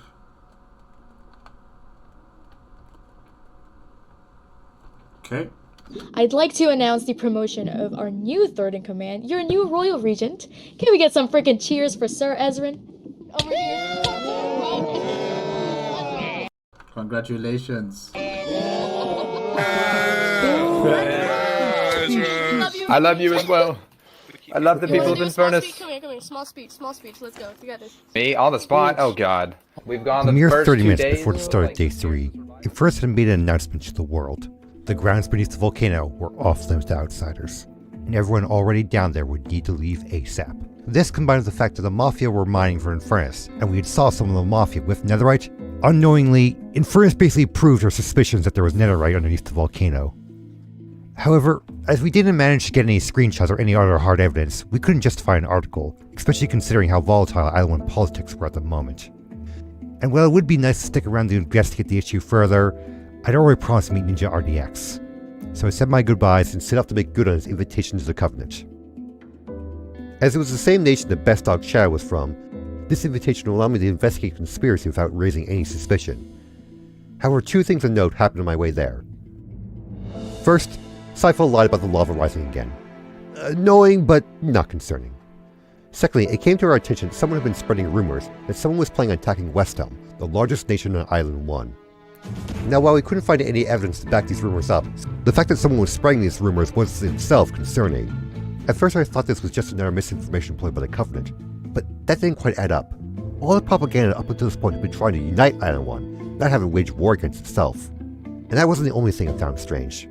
Why was Ninja RDX initially so coy by telling me this event was going to be a military ceremony, while at the same time wanting me to come so badly that he contacted me directly? Something fishy was going on, and truthfully... Watch your back, Lianam. Yes, sorry. Watch your back. I was a little scared. Not only was the Covenant allied with Cypher stations, but it also had a reputation of being home to itchy trigger fingers and loose cannons. It was risky to visit, and riskier to go alone. I considered asking for backup, but I decided against it.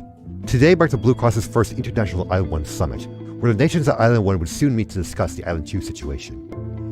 I couldn't pull anyone away from such an important event for what could just be passed off as a coincidence. Regardless, I decided it would be best to stay on my toes.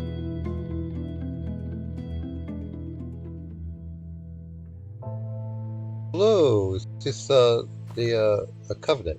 Someone wants food. Yes, hello. This is Covenant. Hello, I'm with Daybreak Media. Would Ninja RDX be around here anywhere? Hang on. I'll see if I can hunt him down. They're in West Home right now, so we could probably go get him right now. Yeah, but hypothetically, he probably knows, and he probably isn't gonna come back. Okay, so I think we might be able to kill him, but they asked when we want to throw them in the volcano. Kill who? Who are you talking about? Is that Sidefall? Who are you talking to, Sidefall? Volcano, because the plan is we throw him in the volcano for coolness. What's his name? I need a name. Can you leave? I'm Please sorry, leave. what was it about throwing someone to a volcano? Wait, back up, Sorry, little bro. I'm with the Back media. up. I heard something. Back I just tried to talk to them. I just need. Back up. Just hold on. Back up, please. Back up. I just back want. up. Back Okay. up. Oh, back off. Back off. Yeah, I found him. Pleasure to be here. How you doing? So why is Cypher Oh, here? yeah. Hi. Oh, hey, Seth. Oh, he's, Seth, it's Lianam too. I think. Lianam. Hey, Seth, can we... Yo, Pineapple! Where's Pineapple? What?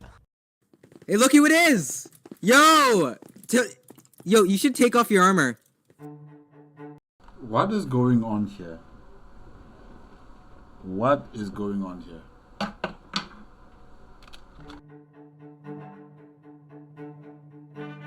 Here be dragon. Count a minute. Obliterated by a sonically charged shriek. Oh, it's those creatures. What are they called again? Wardens, right? Wait, is there a warden?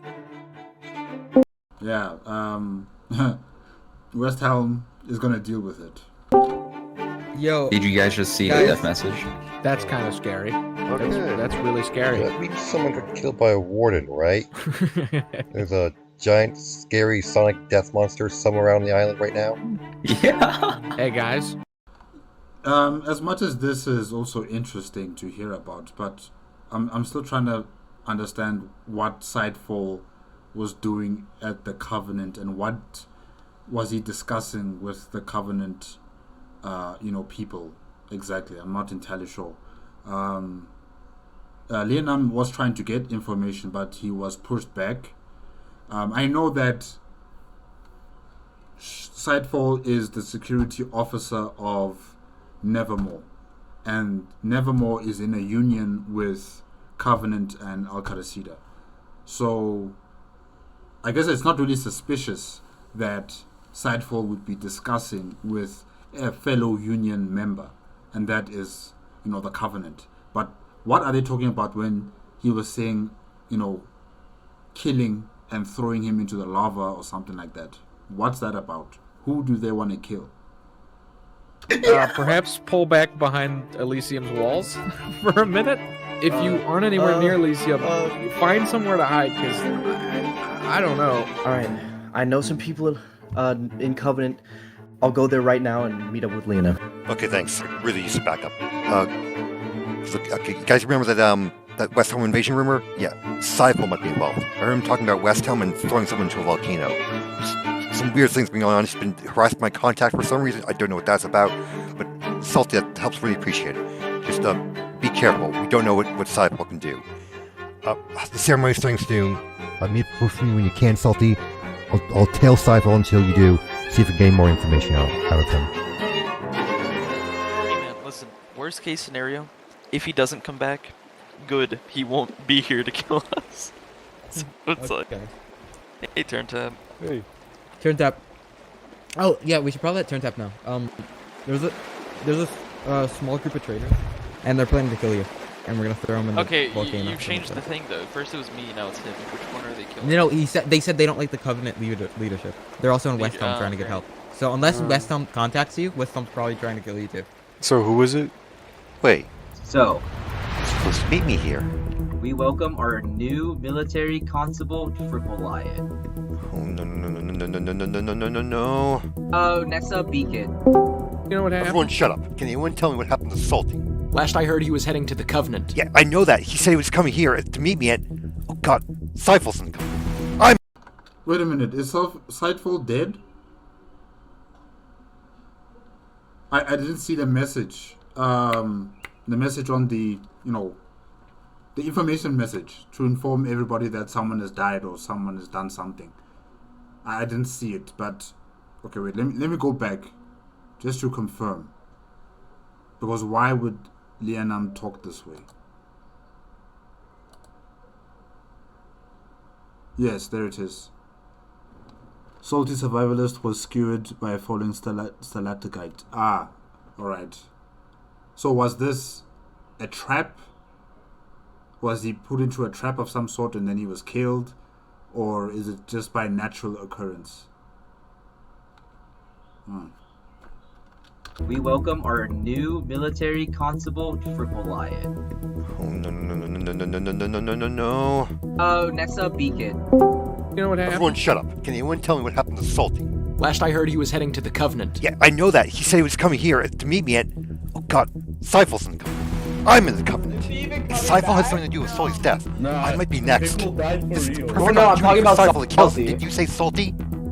Please step up our next military member. Yeah. What do you know about if Salty's Salty's death? killed himself, he's gone. Okay, final person. We got the final person, Ninja. You didn't kill him. I killed him in an accident.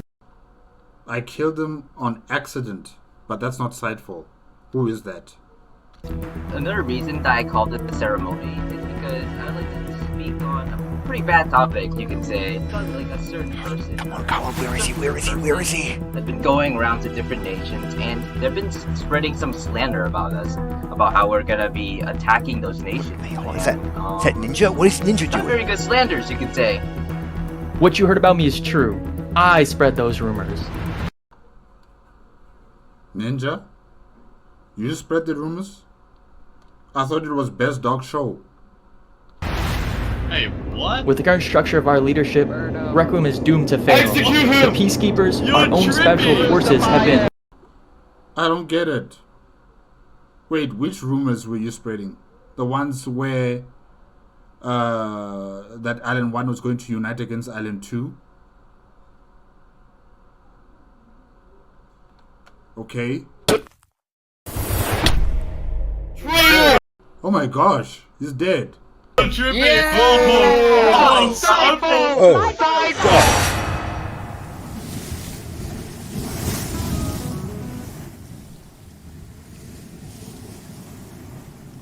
You said you killed Salty by accident. Tell me what happened.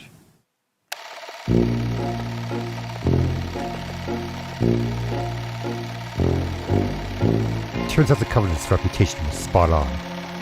Trolling people by hitting them or placing dripstone above their heads is a common prank. A prank? People die from that stuff. How is this a prank? A prank that Salty's Covenant friends thought would be a good welcome and a good introduction to the culture. That man is not even wearing a helmet. He's not even wearing a helmet, so how... now he's dead.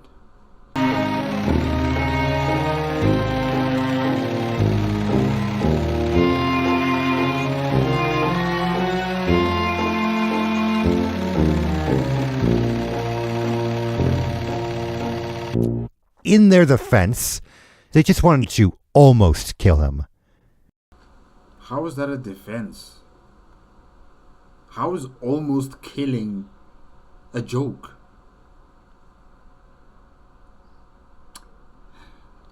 They miscalculated. Big time. Luckily for them, because their miscalculation wasn't against a Covenant citizen, they were able to avoid jail time. The same could be said for Seiful's miscalculation, though. Wow. So, because those Covenant soldiers did not kill a citizen of the Covenant, they're not going to suffer any sort of, some sort of justice to be brought before them because of what they've done to someone else who does not belong to their nation. So because Salty Survivalist belongs to Elysium, they're not going to suffer any consequences. A single hit that was intended to simply knock Ninja off the stage, Seifel accidentally turned into 2 hits, a case of public manslaughter and prison time. However, this wouldn't be the end of our rivalry. He was able to make a deal with the leader of Requiem's special forces, the Peacekeepers, in order to get out of prison. Tell me what you can do for me, Sidefall, in the future. I can. It doesn't matter. Zen, the plan in war is literally I just listen to you. Bro. That is the plan. Okay, well, that was easy. Alright, get the f out. I don't... While we get to settle our score with Sidefall, today definitely put him on the back foot. With the loss of power over his armed forces, combined with the general scorn he received from his Boy Who Cried Lava routine, it was clear that Sidefall wouldn't be leading any armies against Daybreak Media anytime soon. And while I didn't do anything to contribute to this outcome in any way whatsoever, I was able to tell people I was there to see it happen. And if that's not the essence of journalism, I don't know what is. As for Ninja RDX, it appeared something happened that made him convinced that Requiem was going to fall apart. So he spread false rumors to trick West Elm into attacking first, hoping a common enemy would solidify the union of Requiem. Okay, so this was mainly for his interest with Requiem and not necessarily the whole of Island 1. Alright. So the threat he was talking about, his next door neighbor, he was talking about was West Helm. Wow. I guess when you think about it as the Requiem Union, the next door neighbor to the Requiem Union is West Helm. Okay. However, once the rumors didn't spread as far as he hoped, he approached Seifel with a plan to overthrow the Covenant leadership and move Requiem on the, quote, right path himself. You sound like another Fluxion. Yeah. But this plan backfired immediately. Seifel used the information to blackmail Ninja into confessing his crimes before the nation. He was supposed to get a fair trial in exchange, but I guess Seifel doesn't exactly have a reputation for telling the truth. As for why he was so convinced Requiem was doomed, and why he brought the Peacekeepers in his dying words, no one knows. But right now I had more important news on my mind. At the Blue Cross Summit, big things happened today. First, the matter of the Warden was discussed. It was revealed that beneath the Great Tree was a deep, dark biome, where an unknown number of Wardens now lurch. Whoa. Luckily, there were dozens of layers of blocks between us and them, so it was determined that they could pose no threat to the surface. The next order of business was relations with Island 2. With the re-election of Akalan Alk and Hyperion, it seemed the pro-Harmony position had reached majority on Island 2. As such, an agreement was made between the two islands. On the day the border dropped, Island 2 agreed to gift us livestock, foreign saplings, and other materials only found on their island. It was made clear that this was not a debt to be repaid. Rather, it was an act of friendship to support peace between our two islands. The tree itself was the next topic of discussion. Due to the cultural and symbolic significance it had received for its role in Day 1, it was declared that the Great Tree would remain neutral and sacred ground. In order to maintain and protect the symbol of Island 1, all the major nations agreed to contribute to a newly formed international organization tasked with the stewardship of the Great Tree. They would serve no nation or ruler save for the tree itself, and should any nation infringe upon the sovereignty of the tree, that nation would become the target of all other nations. While this agreement brought a general sense of camaraderie between nations of Island 1, there was something missing. We needed to do one more thing to solidify this unity. Island 1 needed a proper name. In honor of the Great Tree, our symbol of prosperity and unity, we named ourselves after the World Tree of Norse mythology.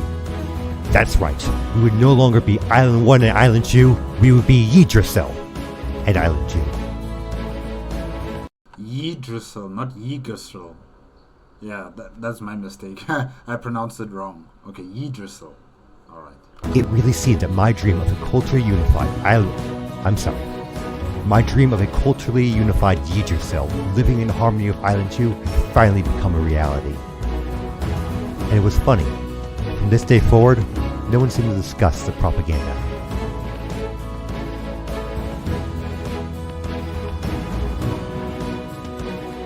Sorry I wasn't around much today. Holy shit, I've been on a journey. So good to see you guys. Oh, wow. Hi. Yeah. I feel like forever since this.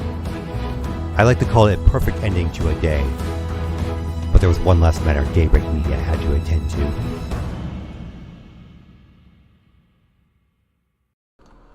A moment of remembrance, salty survivalist. Okay, let me just try and zoom it in. It is with a heavy heart that we at Daybreak remember Salty Survivalist, who tragically lost his life on day 3 while out on the job. Arriving on the second day, Salty was one of Daybreak's media's video production team members. He was a hard-working man with considerable sympathy and respect for his fellow players. While his time on this island has come to an end, his work and passion will be carried on by Daybreak Media's remaining staff. His grave rests in Elysium Graveyard. A public memorial will be hosted on day 4, November 29th, 2023. He will be greatly missed. Do not mistake my quick demise as a tragic end to a brilliant mind. No. Okay, guys, I need to zoom in a bit more. Let's see here. Yes, do not mistake my quick demise as a tragic end to a brilliant mind, nor as the final whimpering sighs of condemned man. I lived as I lived, and died a master of my own fate, of which indeed there can be no greater human triumph. Farewell to the gracious Elysium, that ever-striving team at daybreak, and to my dear friend Dowden, all of whom I wish only the best. In peace I arrived to a barren wasteland, and in peace I depart from a bountiful home. Morer es descansa. Alright, I'm not sure what does that mean. But this is nice. This is nice. It's so sad what happened to him though. To be killed by those idiots who thought they were just playing a joke.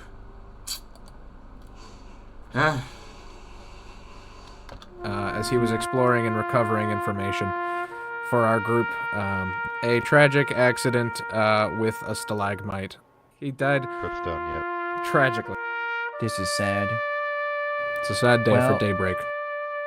I want to say, as Elysium, as its Archon, he shall be missed, and he shall be in our mind forever for the hard work he has done. Thank you for those kind words. Daybreak Media has never had a better reporter, and it's a huge loss that we're not going to be seeing him on the Dowden show ever again. So, yes, he will be missed, but he died in line of duty. It's a high honor for a reporter. As Salty was the editor of the Late Night Downton show, it was ultimately determined it wouldn't be practical to continue the show. But we knew we needed to honor him, so we did our best to patch together one final episode.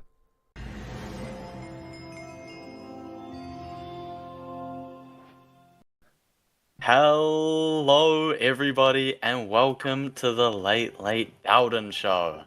I'm your host and I'm here with Lingulini and Jofiel. Introduce yourselves. My name is Jofiel and I am the leader of Tricolor Kingdom, Queen specifically. Oh my god. That was Jofiel. Was that another one of yours? She was the leader of the biggest nation on Island 2. She was one of the people keeping peace between our two islands. Oh my. And it was that wasn't an accident. That was a kill. That is indeed some news. She was assassinated. Yeah, that's bad. Like real bad. Like super bad. Like she was the reason we didn't have to worry about Island 2 invading us bad. And now that she's gone, oh, we're all gonna die, aren't we? But I say this. Alone, we can survive. What we Director 7 found was over 2 dozen gold and 4 netherite. Oh my god. Damn. Whoa. What? Damn. What? We have all learned how to survive alone, but alone we cannot prosper. You talk about unity, but you're willing to kill them as soon as they say no to something. On a completely unrelated note, do you guys take hit jobs? Together we shall prosper, and only together shall we prosper. Who is this guy? Hey, Director 7, oh my gosh. You pay us in media. We would be desperate to tell everyone that Infernus are big and stinky and that they should come to our mines. I'm saying your people are in danger. If you're not looking around and thinking no one's gonna try to attack you if you say no to this, you're crazy.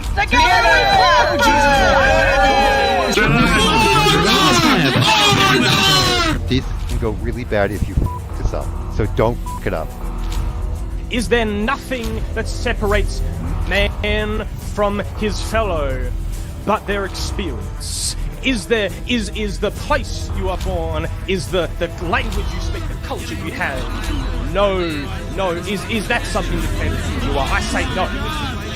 But the people you have shared that experience with, the experience. Oh my days! It's real! It's real! The lava's rising. Oh my god! And you hear them scream.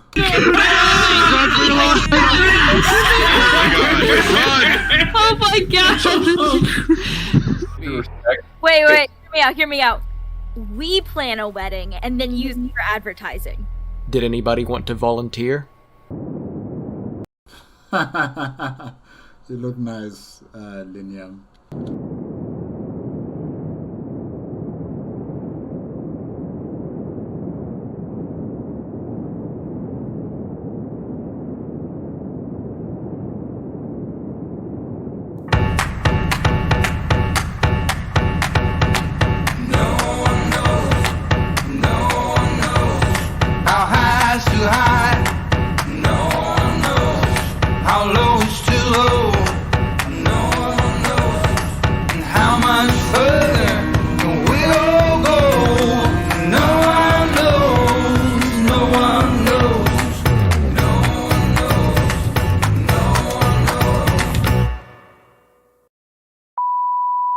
Is there anything else you would like to say? Well, I suppose that the beating today could have gone a bit better. Did anything bad happen at this meeting? Just a surprising amount of yelling. I was a little bit worried that people might get into an argument, but An argument? An argument? What about? And what if Nation 1 struggled? And what of us? Do you see behind me what I do? You see what I have here? Everything. Everything we've been bestowed, everything fate has given to us. Acacia. You see here? Oh, ancient debris. Lovely. You know what this is? This is a netherite. This is ancient debris. We haven't the gold, we haven't the diamonds to make anything of it. You say we have obsidian to make enchantments. We have no cows. We haven't the gold. We haven't the diamonds to make anything of it. We have rocks. We have lava. We have nothing. I was witness to the most valuable trade. Why are you comparing pain of Island 1 and Island 2 Director 7? Why are you doing that? Their pain and what they're going through will always be different from what you guys are going through. But anyways. Made in all of Island 1. Do you know what it was? Do you know what our most valuable resources are? What was it? 1 carrot. Do you know what 1 carrot was traded for? This beautiful piece of this incredible gift of nature. Do you know what we traded? 12 stacks of dirt. This was Nation 1's greatest achievement. We gathered dirt and took it to the far reaches to grow carrots. 1 carrot that we found. This is the conditions we're living in. You have the audacity to call your meeting a struggle. It's a ruse. A ruse. We're planning Couldn't you say this is your own doing for picking Island 1? I take joy. I take pride in my nation. In my wasteland. I love it. I picked this for myself, but don't you people dare tell us that you have anything on us. You have anything compared to us. You don't know what we lived through. You weren't there. You weren't there. Anyway, guys, it's Island 1, the Dowden Show. This has been an amazing time. Thank you for all the moments. I'll see you tomorrow. Bye.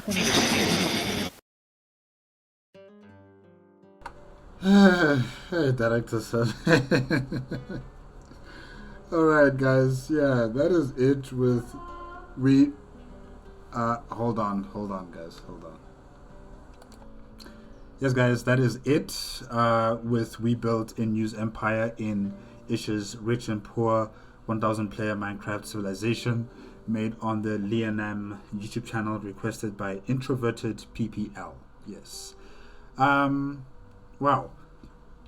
In terms of Lianam and his Daybreak media agency or news center, they really tried to be impartial, to be truthful, to stick to the news, and not interfere in the conflicts or the potential conflicts that are happening on Island 1 or Island 2.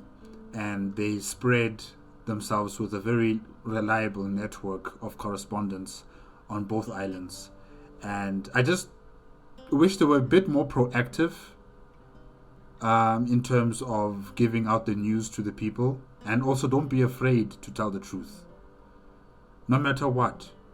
No matter how you might perceive it to be a potential threat to the security of Island 1 or the potential, paranoia of Island 2, you have to tell the truth. And because you are a monopoly, there's even more added responsibility on your media group to always be truthful, to always stick to the truth, to always present the truth, and don't be afraid to tell the truth. You shouldn't be thinking about hypotheticals about a potential conflict because of what you are presenting to the public. As long as it's the truth, then there is nothing for you to be worried about. There's nothing for you to feel as if you might be guilty, that you might have contributed to a conflict. This conflict, whether one way or another it was going to happen, the fact of the matter is that you stick to the truth and you relay this information to the people. So, yes, there were moments where you could hear from Lianam that he was a bit concerned about the position of the media group and how they should disseminate the information to the public. And yeah, I'm just saying that he should just be more proactive. He should just be fearless in supporting and revealing the truth no matter what. Daybreak has lost at least 2 people, Annual Daily and Salty Survivalist. Salty Survivalist died due to the idiocy of Covenant soldiers. Annual Daily sacrificed himself as payment for what he has caused in terms of a potential conflict between 2 nations under false information.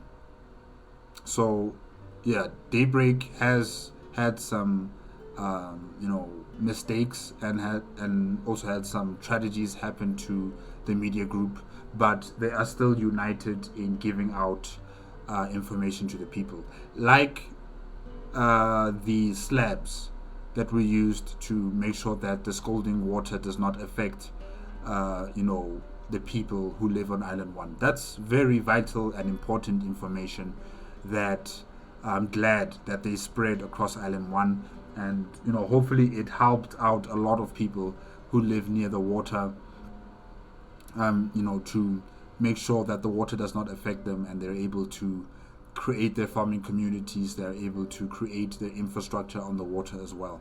So there were some moments where Daybreak Media really gave out very important information to the public, and it supported in the development and the growth of Island 1, or Yggdrasil, yes. And this obsession with Sidefall being the enemy, I don't see it. I haven't seen Sidefall threatening anyone from Daybreak. All I've seen is Lianam telling us that he is a threat, and also Daybreak employees also worried about Sidefall, but I have yet to see Sidefall threatening violence or intimidation towards Daybreak. I could be wrong about that, but honestly, from where I sit, I haven't seen Sidefall really do anything towards Daybreak Media. He's been dealing with his own machinations related to the Requiem Union, and yeah, that's as far as I get with Sidefall. I haven't really seen him do anything towards Daybreak Media and Lianam personally. Yeah, but maybe he will show us more of Sidefall's conniving attitude and threatening attitude in the next part of this video, because this is just the first part. There's still many other parts that he said he was going to make, So maybe in those future pods we will see more of Sidefall and his activities. But yeah, the news media house really try to work for the people, try to give the people as much information as possible, and they follow a procedure on how to collect the information, how to make sure that the information is of a factual basis, and then of course to present it to the public as news. And that's good. That's good, the fact that they have a procedure that they follow before they post any sort of news worthy information to the public. So yeah, that's good. It's good that they have an organizational skill process, and everybody adheres to it as much as possible, and it has proven to be very successful on Island 1 and Island 2 included.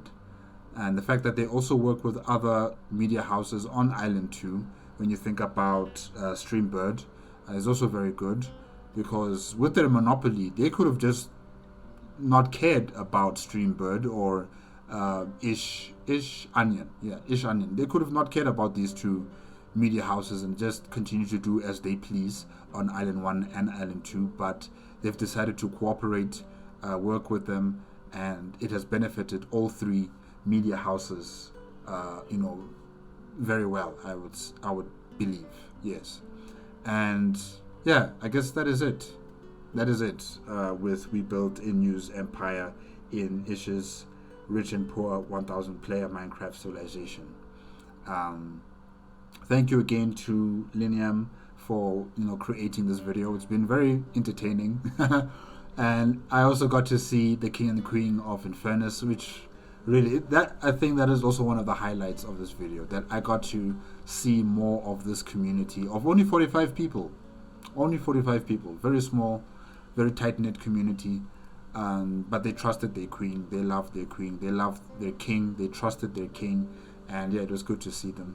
And also, I must also highlight the maps, the political maps that Lianam has been offering. Very good. I really, really, really enjoyed the detail of those maps.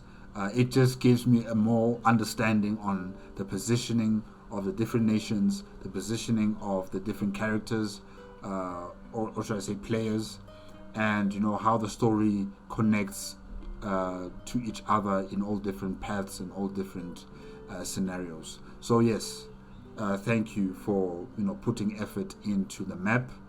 It's really, really been enjoyable to look at it and to use the information from the maps for my own thoughts on the matter. So really, it's been good. Yeah, guys, that's it. Thank you again to Introverted PPL for the request. It's been good. And remember, guys, if you want to check out the original video as well as Lianam's YouTube channel, the links are going to be in the description below. If you like my reaction, give it a like, comment, and subscribe to my channel. Click on the notification bell if you want to be up to date with my latest videos. And this will conclude my double hitter to Rich and Poor 1000 player civilization Minecraft made by Ish, point of views. And yeah, see you guys next time. I think that there's still one more point of view that I still have to watch, but I think that'll be next week. Yeah, that'll be next week. Okay, bye-bye.